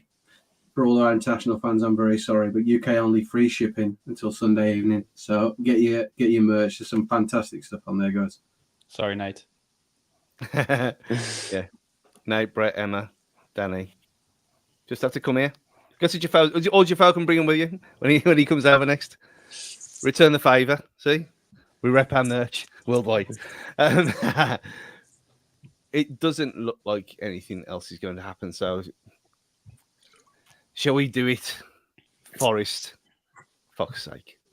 I mean, the biggest fuck's sake of the week, he's going to Brighton. And is anyone going to do it? Because talking to them two last night, even that Judah and Keane don't want to go there either. I am not doing it. No way. Not this time. What I said is, if I can visit the Brighton office and do it on expenses, and get my hotel the night after the game, spend a day in the Brighton branch, then go to my little hotel, go to the game, then I will do it. I'm not doing Brighton again. Last time I did Brighton was the week before Christmas, and I got back at like 2 a.m. and I ain't doing that again. I think I've been there 4 or 5 times now, but I know that I'll be my alarm will go off for work at 5, and I won't get back till 2:30. So do I really want to be that tired again when it's not Jets related? No, not really. And it's Brighton, but that's by the by. The big frustration with Brighton is it's a fantastic ground. Don't get me wrong, Brighton's a fantastic town, but the club and the actual football club and the town / city, I'm not sure which is which, but it's so far out. And the only way to get to it is either drive and park by it or catch the train, which is an absolute shitter of an experience. I speak from going last year to the away game. It was horrid. It was not fun at all. But if people do want to go, it is a fantastic ground, one to tick off. But in the League Cup, I wouldn't bother. I'd go be a coach. If you're going to go, just get a coach, take the hassle out of it. Picks you up at Molineux or in town, and then you just get there and back. You haven't got a faff with parking and trains, unless you're going to make a night of it and stay there. Mm-hmm. But like you said, you're not even staying there. You're staying in Falmer, and then you make your own way there. Yeah. Oh, at least it's next year. But more positive things then. Tomorrow, Forest. What was put in the group, what was mentioned on radio, what was mentioned last night. Does Sam Johnson start, Rich? Yes. Categorically, Tom? yes. I wasn't sure. I'd want him to start, I think, but I don't think he will. I think he's coming too early, so I think it might be Bentley, actually, after what Liam Keane said. Saying that Saar might not even travel. So, we'll see. Well, it's not great, is it? But I can't watch another game with Bentley in goal. I can't do it. It's painful. Who said it in the group chat earlier, though, about the keepers don't need to worry about anything anyway. They just need to stand and go kick a ball. I think that was That was maybe tactically it's not going to matter. He's fit, he's healthy, but he does need a bit of training, ideally, with the squad to get an understanding. But obviously, if Saar's head's gone and he's not even travelling, like Tom says, it's probably going to have to be Bentley, isn't it? But it was a little bit facetious of me. Yeah, it was a little bit facetious of me to make that comment, but still, I think the fact that he's coming early, there was a point made that he came in a day early, he got all his medical done the night before so he could get a proper training session in with the team, probably means that they want him to start as soon as possible. And I think with him being available and being around the squad and getting to know people and stuff and having that full day, I think kind of nails him on to start against Forest. Yeah. I think I'm with Tom. I can't stand the scene of the Dan Bentley game. It's just painful. He's not a bad championship goalkeeper, but even when he was at, I think QPR he was at before, he wasn't even first choice there. And if Bristol City, sorry, he wasn't even first choice there. He was first choice, but fell out with Pearson. Pearson hated him because he wouldn't sign a new deal, so he bombed him, which is why he came to us. But he was Player of the Year for them 2 years in a row before he came to us. But he must know how to shoot the front post in the Championship. You agree he's not Premier League quality though. He's just no. He's barely a backup. I mean, you talk about awards. John Ruddy got the Golden Glove in the Championship, so let's not go overboard. I mean, I was fully prepared. I mean, we talked about it nearly an hour and a half ago, Richard. That the Burnley game was very comfortable. Burnley didn't have a shot. That's why he was comfortable. He couldn't fuck anything up. And for Rich and Christian in the comments, Saar's not injured, but from what Liam Keane was saying last night at the poddy, it's a conundrum, and if he is likely to be sold on before Monday into Saudi Arabia, he's not the most stable of people anyway, is he? And you wouldn't really want him with someone who's been bought to replace him, then to start him against a team like Forest who've got Chris fucking Wood. So we all know what happens there. That's what we said about Saar. The only other thing, Totti Gomez. Jifo, your bow? First of all, back four, back five. Prove Gully wrong. Is he going to be a four? five? Four? No. I'm sticking with the four. I think he's got to stick with what he wants to do. I think Totti, it's going to hurt his confidence to drop him out, but he's got to drop out. He's obviously the weak link. If they want to persist with having Ryan Nuri at left back, then he's got to drop out, and then it will probably. I would prefer if it was Santi Bueno, but I think Craig Dawson's probably more nailed on. He's just a little bit more experienced. Seems to be more favoured by the manager at this point. Going on what you said earlier, Rich, I don't know what Santi seems to have done. Whether he pissed in Gary O'Neill's cornflakes or something on pre-season. He's done something.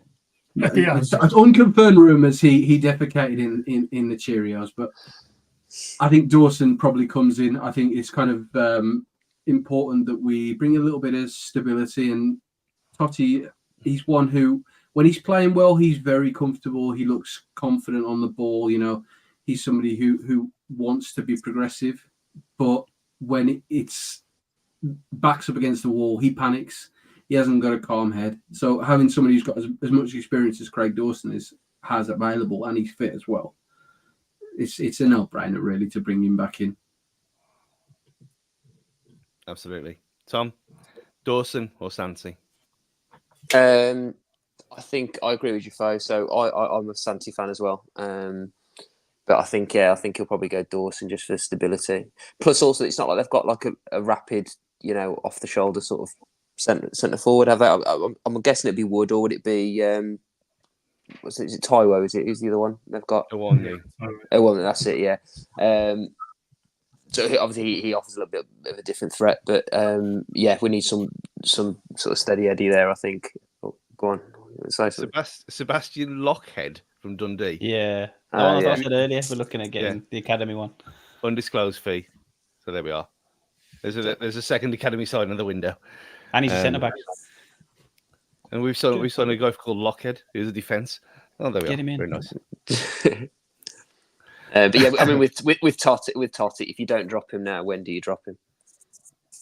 I mean, I think it's just you've got to do it.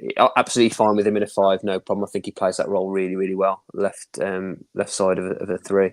But you can't play him in a 4 anymore. It's been found in very little time that he just can't do it. Good point here from Brett that Dawson's a good matchup for Wood, and what he did to Haaland last season. Good point. Yeah, it's a good idea.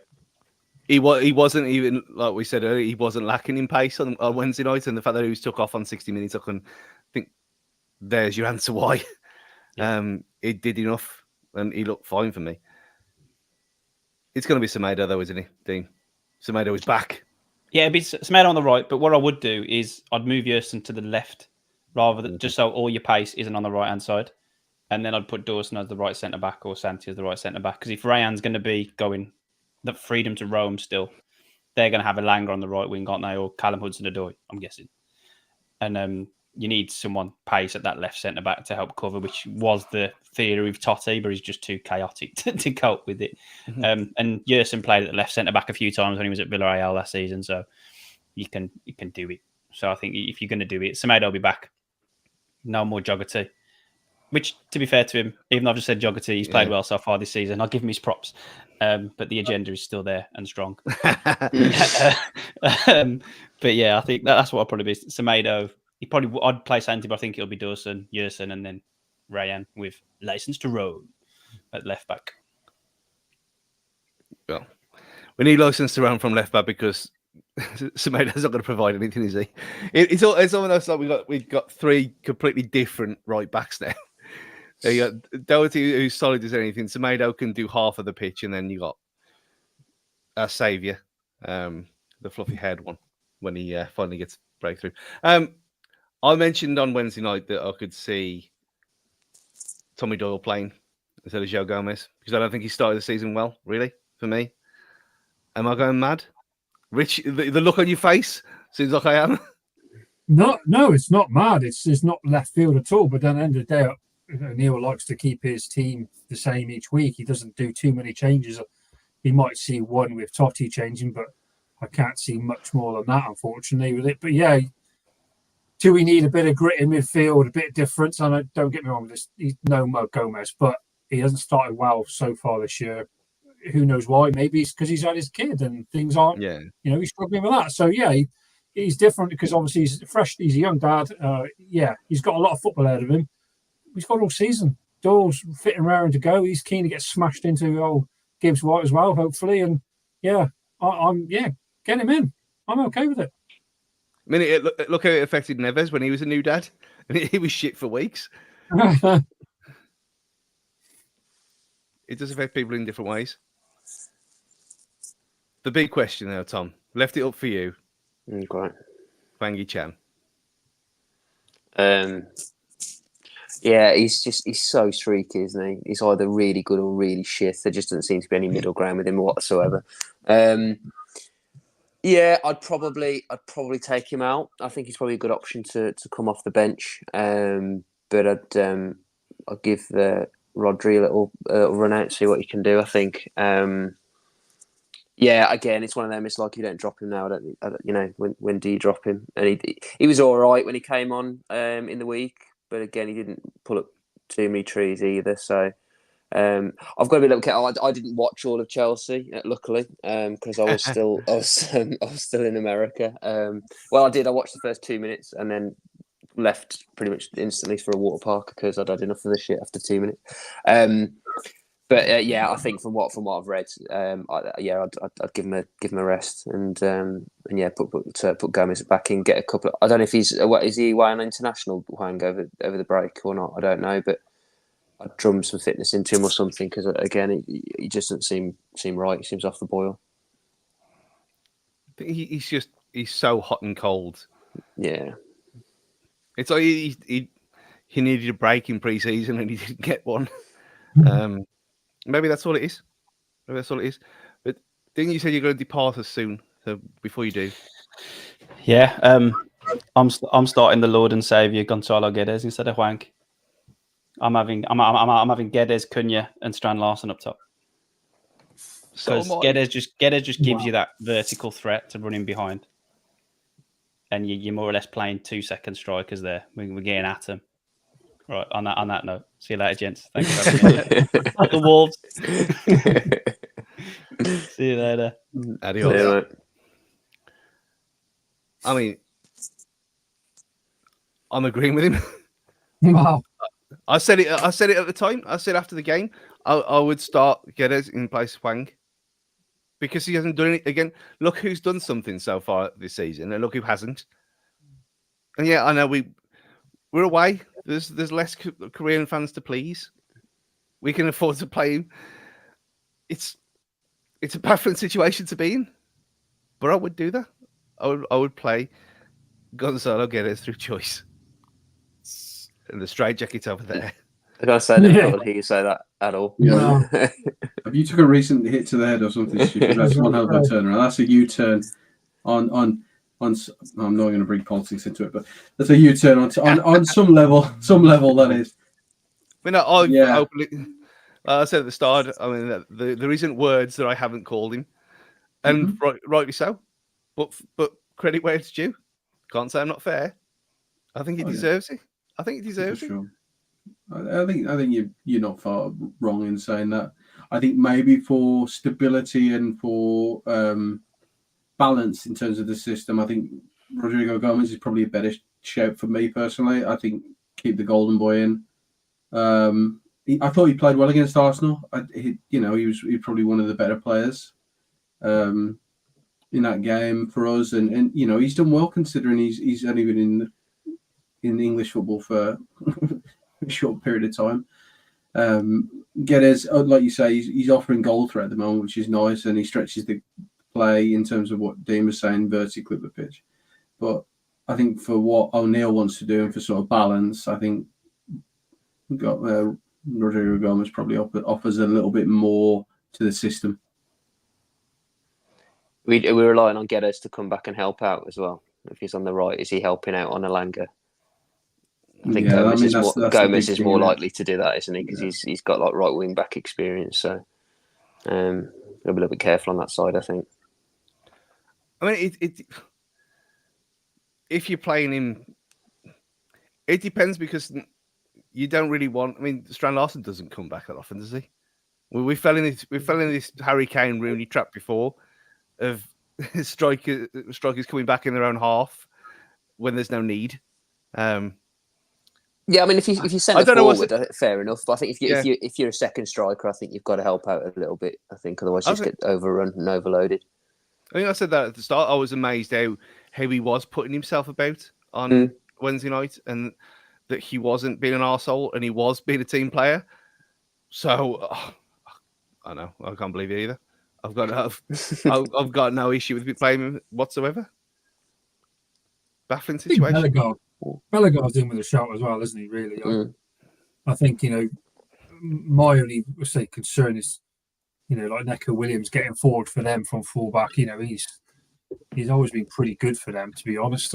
They've got quite a lot going forward. Defensively, they don't look great, but then they're being okay this year. But yeah, I think Bellegarde would be such a bad shout. He offers pace, power. He's a threat. He looks to be dynamic and run forward. That's what we want. We want someone with an idea of when he gets the ball, not to first look is to pass it back or sideways. He is direct and he's going to shit a defender up. He's quick as well. So yeah, I don't think he's too bad a shout, to be honest. I think with Bellegarde. Sorry, Stu, go on.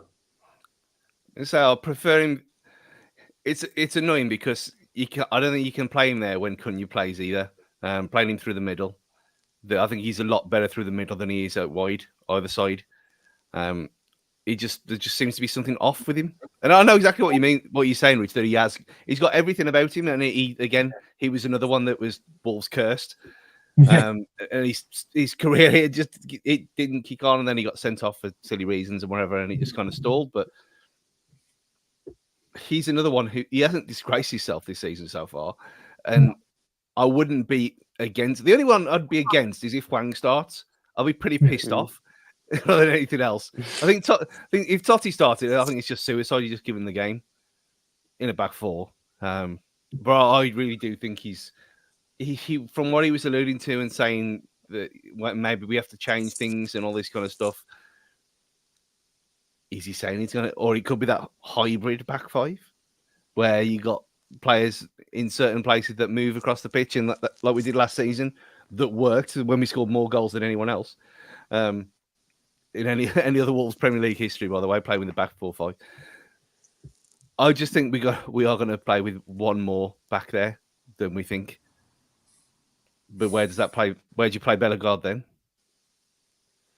Yeah, I think when Andre comes in, I think he's like a screen, isn't he? So I think he's been brought in to clearly be the anchor, and then it's whether you probably have like we touched on earlier. You've got another Brazilian international, your captain. You probably got to play, so they're playing further up. So is he going to persist with the? I think last season the 3 in midfield didn't work when we played 3/5 at the back. Whenever we played it, we always seemed well out of kilter. It just didn't seem right. So that signing for me indicates that he probably will maybe persist with a 4. I think, and just change the dynamic a little bit. And you've got a traditional anchor. And although Lamina is literally on centre half's toes and he literally drops into to sort of the Cody role, quite often. I mean, he did it in the week, and it's amazing just the difference when Traore went off and Lamina came on, and then he sat. I'm not saying it's a bad thing necessarily, but he sat back about 10-15 yards. So it frees up Lamina and Gomez to drive at the pitch a little bit, and then you've got a bit more protection in front of that back 4. Then maybe he's going to persist with it. Absolutely. It looks like it's a bit off topic, but this Birmingham thing with Jay Stansfield, how is this allowed? How is it possible? It's crazy. It's crazy. Haven't they signed a couple of other people for like 4 million and as well? I think they've signed some of the big, reasonably big signings. Well, they'd already broken the League One transfer record already before this, and so they've broken their own record again. It's crazy. It's madness, isn't it? You don't see that. You don't see that very often in the Championship. No. Players that value being bought in. The fact is that they'll be the first to splash all this money in League One, and everyone who's watching will want them to fail, and it will be the funniest fucking thing if they fail, because it would be so blues to throw everything against the wall and none of that shit stick. It'd all just leave muddy tracks down the wall, because that is Birmingham City right there. I mean, last season when you had that guy walking on the pitch saying, "This is our house," and thumping his chest, and then for him to go down. I mean, we were playing Man City when we that day, and everyone in that pub up there was pissing themselves. I mean, they've got no affiliation to Birmingham. They've got no reason to not like them, but they're just awful people, aren't they? So it's funny. I just don't understand how and I don't think they've got no PSR issues, clearly. But it just seems bizarre how they can get away with it. Unless they're just taking a punt. Maybe they've got this year to get up and they get away with it. If they don't, they're in shit street. But I don't know how it works that far down. I know Wrexham were like hamstrung, weren't they? I think. Yeah, exactly. From spending a load. So there obviously is something in it. But I don't know. Maybe they're just taking a punt. Yeah, well, you wouldn't put it past them to just go blow everyone out the water and then think that they're going to get that far ahead and take the points deduction and it'll be fine. Yeah, typical Birmingham way. It's the I don't know. They've had advice. The Americans have had advice from Bowley. I think at Chelsea, they're just going to do it a bit further down the pyramid. I mean, I can't believe they ain't sold anyone. They ain't bought anyone today. Yeah, it's crazy. Well, they getting Osherman. Is that still? That was in the offing, wasn't it? Osherman was being. They're waiting on Napoli to say yes or no by the look of it, but they're looking like they've agreed Sancho on loan. Okay, so they're getting such because the Osherman thing's weird because he's in the sort of Tony thing, isn't he? So I think Tony's going as long as Osherman doesn't. But I don't know if Osherman doesn't go to Chelsea and he ends up going to Saudi. I don't know where that leaves Tony because I don't think they're getting them both. It's a bit of a bizarre. What Napoli have put on Twitter overnight, or X, we want to call it overnight, about Osherman as well. I've just seen it on Sky before I come on here. They put out 2 tweets, and one's racial, and the other one's meant to be fun. He's absolutely livid, but he's in a squad for their game tonight. So he's travelled. I don't know how that's even possible. If he's waiting for a move, why is he even travelling? But yeah, he's meant to be waiting for an apology, supposedly. So I don't think it's happy families as usual at Napoli. Surprise, surprise. But they have just. I don't know why clubs do that, because surely it's only going to drive the price down of a player because it clearly shows that you want them out. It's crazy that. It's like us, like Fabio doing any sort of training or anything like that. You know, obviously, teams have called our bluff and they've not paid any money, so we've got to loan him out again. There's some anti Wrexham comments in the out there. I think, but Ash is from Chester, so that's why. Oh, okay. He loves Disney Plus. There's no other reason why. Yeah,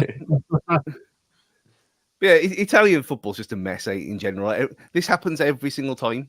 Like every transfer window, like they racially abuse someone. Not just Napoli, other clubs as well. And then it was fun. Look what they did to Lukaku. He's gone back there, hasn't he? Yeah, it's weird. Napoli have literally just signed Scott McTominay and Billy Gilmore. What? But did you see the welcome that he got though? Scott McTominay. Yeah. It was like Ronaldo was signing from. Don't McTominay. You banging goals in for Scotland last year. He had a really good season. He was unlucky to not play more games for United. He actually came up in clutch moments for Man United last year. He scored important goals. Yeah, mate of mine said that. No, don't put disrespect on McTominay's name just because he's fucking Scottish, man. You know what? Yeah, bizarre. It just reminds me of, you know, in the in Mike Bassett where they've got that football machine and it goes around all the legends and then it comes to Mark Lawrenson. Yeah. It's just like that. It just feels weird. Yeah. But Scott McTominay. I mean, it just shows how broken everything is. The fact that they've had to sell him to sort everything out. And now it's the Sancho going to Chelsea because why not? Spoke too soon, didn't I? Yeah, it's wow. Yeah, another right winger. They haven't got enough right wingers, I don't think. Another hour yet, haven't we? So they could sign another 3 yet. Who knows? And that's just keepers, that. Yeah, they've lost a keeper, so they've only got 6. They probably need another one now. That's what made me laugh though about our Sam Johnstone deal. Like, yeah, okay, he's not like he's half decent, but he's still better than any keeper Forest have signed for 2 seasons, and they've signed about 8 of them. And you know, for collectively a lot more money than we've just spent on Johnstone. Yeah, he's also better than the one that's number 1 for Palace that they just like with Yeah. I think he's better than him, and they're selling their better keeper. It's mad. Yeah, it's strange. I mean, Dean Henderson's contribution to football is wearing a cap for a prolonged period of time. Yeah, He is Richard Wright in a nutshell. That bloke is full of potential, just never looking like it's going to reach it. It's mad. Yeah. I mean, we'll go goalkeeping school again, Rich. But when I tried to play with a cap on once, and I hated it. I couldn't do it. And I had I had hair then. Ha ha ha. I was going to say your hair was in your eyes. That was the problem. Yeah. but I had my tennis bands and my Alice bands then, so that wasn't a problem. But I played with it in a cap once, and it was terrible. Like it felt so weird and wrong, and I just don't know how he does it. Did you ever partake? Yeah, and I probably will at this the football for the tournament because I'm growing my hair. So yeah, I'll probably have my hair tied back so the lads won't take the piss too much, to be honest. And if the enemy makes see a photograph of my hair tied up, that'd be me ruined. So yeah, cap all day, mate. Don't worry about it. Don't want sun in my eyes. So yeah, cap all day. Some of the best have worn caps, aren't they? Some of the best have worn jogging bottoms. So who knows? Yeah. Respect on Gabor Kiroy's name. Right, yeah. But they weren't even jogging buttons, so they were like grey joggers that them pajamas. Yeah. Pajama trousers. You know what? I accidentally wore some grey joggers and I didn't know that was a thing. And they weren't that clingy, but I went out. It's gone after dark. This is a weird story. This is too. No, who bought up Gabor Kiroy's trousers? Not me. But I was just saying. Nobody talked about the way that they formed around him. But he didn't have them They were baggy though, weren't they? They were baggy. And I do wear black skinny jeans for match days and tight jorts apparently for I didn't think they were very tight. Just what other people have said. But anyway, I had these grey joggers on and I just went to the chippy and I came back and I was like, why are you wearing them for? That's a bit suggestive. I'd never heard that was even a thing. So, see, I don't know everything. Living in a little bubble, in my innocent mind, didn't know that was a thing. But no, I couldn't wear joggers playing football. Feels wrong. I don't know how Sarr wears the Under Armour type short trouser things he wears, like the leggings and that. I don't know how he does that. To be fair to you, on his legs, it's just mind blowing. Yeah. Well, Andy Gorham was doing that for Rangers years ago, like 30 years ago. But then he's in Scotland, in the cold, so. Yeah, wow, yeah, there is that. They were thermal. Yeah. No. So talking about thermal, it's not thermal tomorrow. It's about 20 degrees in Nottingham tomorrow. So bring me back to some kind of normality. Nice. We'll go score prediction. We've been going for nearly 2 hours on this. What is this? Oh yeah, medical sim. Yeah, we've had that done now. He's there and he's here and he's going to be as soon. I presume it's just next game, isn't it? Obviously, it's 12 o'clock kickoff at the cut-off period for tomorrow's game. So no one who signs now. There's still no signing of Andre, which is worrying. No sighting of him. Yeah, you'd have thought it would have been announced by now, particularly if they've got Forbs, unless they want to do a double announcement. Well, they'll do a double announcement in the purple shirt. Oh. This is it. Could happen. Right. I'm kind of ashamed that Dan hasn't put the picture of that abomination of an away warm-up top in that here today, because it's so. And I did say again that I wasn't going to buy anything else this season in protest, but it is so bad. It is so bad that if people haven't seen, Oh wow! I mean, look at it. It's like, has that Arsenal got a kit like that? Isn't one of Arsenal's away kits like that? It's similar, where it had kind of wavy lines on it rather than camo speckles of little wolf heads. And it's red, isn't it? The badge red. The badge is like a day glow orange on a green and black. It's worse than the cow shirt. Shirt's classic. Yeah. That is a classic. You can't be allowed to shade on that. That's a great shirt. I missed the boat in it. They sold out of extra large too quickly, and it was all gone by the time I had money to buy it. I had one last week. Oh, for fuck's sake! Sorry. They are. This new one, I don't dislike this new one, all joking aside. It's really weird and out there. I don't dislike it. It's because it's so bizarre and unlike Wolves. Like you said, it's very Arsenal-like. It's not something Wolves would normally do, but it looks like leopard print. If you're looking at it as a photo, it looks like leopard print. It's so odd. But yeah, it'll sell, won't it? Let's be honest. Yeah, it'll sell because people will buy it because it's stupid. And yeah. Although I know someone put it in earlier about the quarter zip version that was just black with it down the sleeve. I actually quite like that one. Well, you draw a line somewhere. If you're one of the 4% getting Oasis tickets in the morning, that's 300 quid that can't be spent on silliness. I doubt it very much. Do you know anyone who's got any of these pre-ticket things? Gav said he got some in the group. I'm sure someone said in the group they got some. No, it was just Dan taking the piss. Yeah, he was taking the piss in his thing, wasn't he? I didn't get nothing as usual, so we'll all be on 2%. 2% chance, is it, or something? Then I reckon there's 40 million who want tickets, and there's a million tickets available or something. Half the country. Yeah. The odd one out here who didn't bother. There's always one here. Well, it's tomorrow morning, mate. Yeah, I can't be asked. I won't be in the UK anyway, hopefully. So bugger that. See, there's Ed here questioning if I'm a large, and I'm very much a large, very much an XL. After this summer of debauchery, you know what? Wolves and the transport people put that thing in for your free bus pass, which was very nice. In the week and a half that I've used it, instead of walking to work, I've put on half a stone. Shit.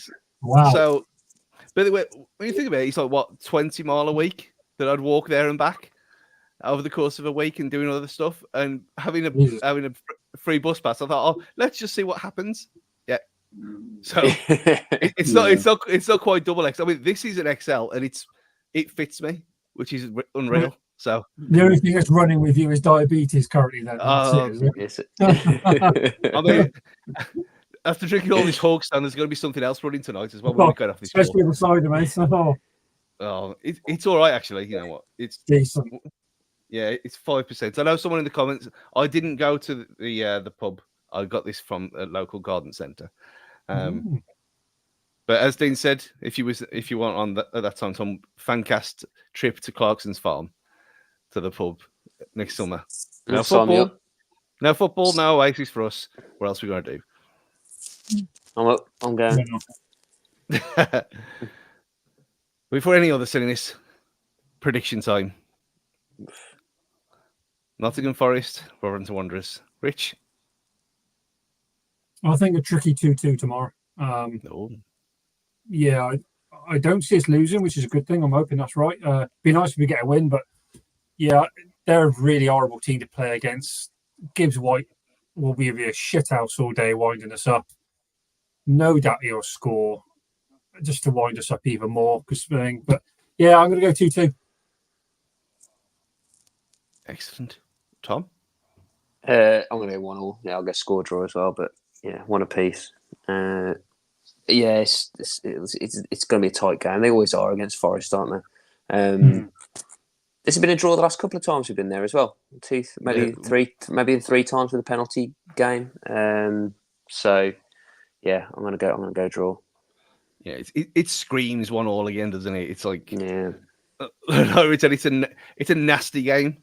It always has been there, even in the champ. Even that when we won 1-0, we quietly scored in 2009. It was a nasty game then as well. Yeah. I mean, not against the people of Nottingham. Nottingham people are nice. But Forest is I don't know what it is because there's no real actual beef with them. There's never been. I've been there 10, 15 times, never seen any actual issues. But now they've got a big pop idol star outside the main entrance, haven't they? So maybe the ideas above the station getting their heads. I was going to go on 1-1 as well. Jafo? I'll go crazy. I'll stick with the 6-5 that we were talking about. In all seriousness, I think we'll get our first win. I think we sort of set up. I think the main thing is now that we set up from the back, get somebody a little bit more solid than Toty, and I think we'll be fine. We're creating enough chances. I'm not too concerned. I think this now is the time to sharpen Nuno for his defensive ways and attacking frailties. So hopefully the boys can do it tomorrow. Excellent. Is anyone else going? Yeah, I am as well. Sorry. Oh, superb. I'll be there. I'll be there around about 2:30 if you want to come and abuse me. Anyone? Always welcome. You know what? Last time I said that, someone actually did. It's quite nice. I completely forgot I said it. Yeah, it looks like we've got 56 minutes of the window left, and it looks like our business is done from where I can tell. There's usually murmuring. There's murmurings at this point, isn't there? I think if anything's going to be done, I even like the Afobe thing. I seem to remember that would be not long after 10 from 11 o'clock deadline. So I think if something was in the offing, it'd be out there in public domain by now. Yeah, I was just having a quick look on Twitter, and there doesn't seem to be much about. There's truffle shuffle videos from Chris Wood on there. Not that Chris Wood. Chris Wood. Yeah, it looks busy. So if we say that that's our business done, and Andre's done as well, that we just not heard, just one of them things. Give us a school rating out of 1 to 9, then, Tom, since this is the way the kids work now. Oh, of course, yeah. What is it? Is 8 high? Is it 1 9? Yeah, 9's high. It's not like golf. Yeah. I'll go. It's so annoying, isn't it? Because you don't really know until a few games in. I remember we thought we had a good window a few years ago, and it was just awful. I'll go 7. I'll go 7. I'll get reasonably high. I still think I'd like to have seen. Wouldn't say like a marquee centre back, but a good centre half come in. I think that would have been nice. But barring that, I think generally we can't complain. We've got the centre forward that we've been screaming out for 2-3 seasons, which alone puts it better than most windows we've had recently. The prospects we've signed, they look like they've got a lot about them. As I say, I think the Andre sign is huge. I think that's a really, really big sort of statement signing that really impressed me. And then we'll judge the others as they come. But yeah, and we haven't lost State Nori, Gomez, Semedo, Kuna. So I'll go solid 7. I think. Excellent. So much positivity, it's weird. Rich, after 2 defeats. Yeah, Rich, bring us down. I was going to say on potential, I say it's an 8. It sounds daft, but it's a lot of youth, a lot of potential in what we've signed going forward. Obviously, you think about Lima and obviously Rodrigo Gomez and that. Obviously, others that have come in. I think an 8, but as it's currently looking, because obviously you're saying we're a centre back short. 7, 7.5 is probably. But 8 is I'll go 7. Solid. 7. It's still positive though. Oh, absolutely. Jafo, you going to continue the trend? Yeah, I'll continue the trend. I'll stay at home with it. I'll do 7.5, just a middle of the two guys. But I think, as it's been mentioned, we've brought in players. We've identified the area that we most needed it. That was the number 9. He was brought in early. We got him integrated into the squad as quickly as possible. We did a hell of a lot of our business early on in the window. We're adding in players later we played more games. People have been identified that we need to strengthen in certain areas and change things to adapt to what Gary O'Neill wants. It's kind of good. It's nice that it's split. What you don't want is people coming drips and drabs through the window, and you find yourselves short once you played 10 games and I wish they'd have had a few more weeks pre-season, or we should have waited a couple of weeks and actually we didn't need that player and we probably needed somebody else in another position. So having it as extreme as we have and having players so early in the window and so late with Andre and Carlos Borges, that it gives us a chance to actually go to the extremes of what we need in terms of a club and to achieve what O'Neill wants to achieve, which is good. It's healthy. It's impossible. I think it'd be impossible to sort of get a 9 as a Wolves fan anyway, because we don't really get overly excited. But I think the addition of a high quality centre back, like Tom said, I think would have been the near as perfection as we could have had, really. Good comment there. We were a shallower away from an almost perfect window. Yeah. Not necessarily him for me, but I think astonishingly, it's 7s all round. I think that's my only foible. The worry about left back if Ait-Nouri does not have any kind of form at all. And if the back 4 experiment continues and he can't get his form back, then we are left with moving Totti there or Doherty there, which is a bit of a problem. But again, it's ifs and buts. And you look at it, like Jafar just said, for me, yeah, a very good transfer window for Wolverhampton Wanderers. Who'd have thought it? Wow. And Gonzalo Guedes been reborn. Yeah. Well, we can. I mean, You're not positive about him right now. This is something that's waiting to happen here. He's either going to be absolutely shite because you're bigging him up, or he's going to be worldy and going, "Yeah, I told you he was."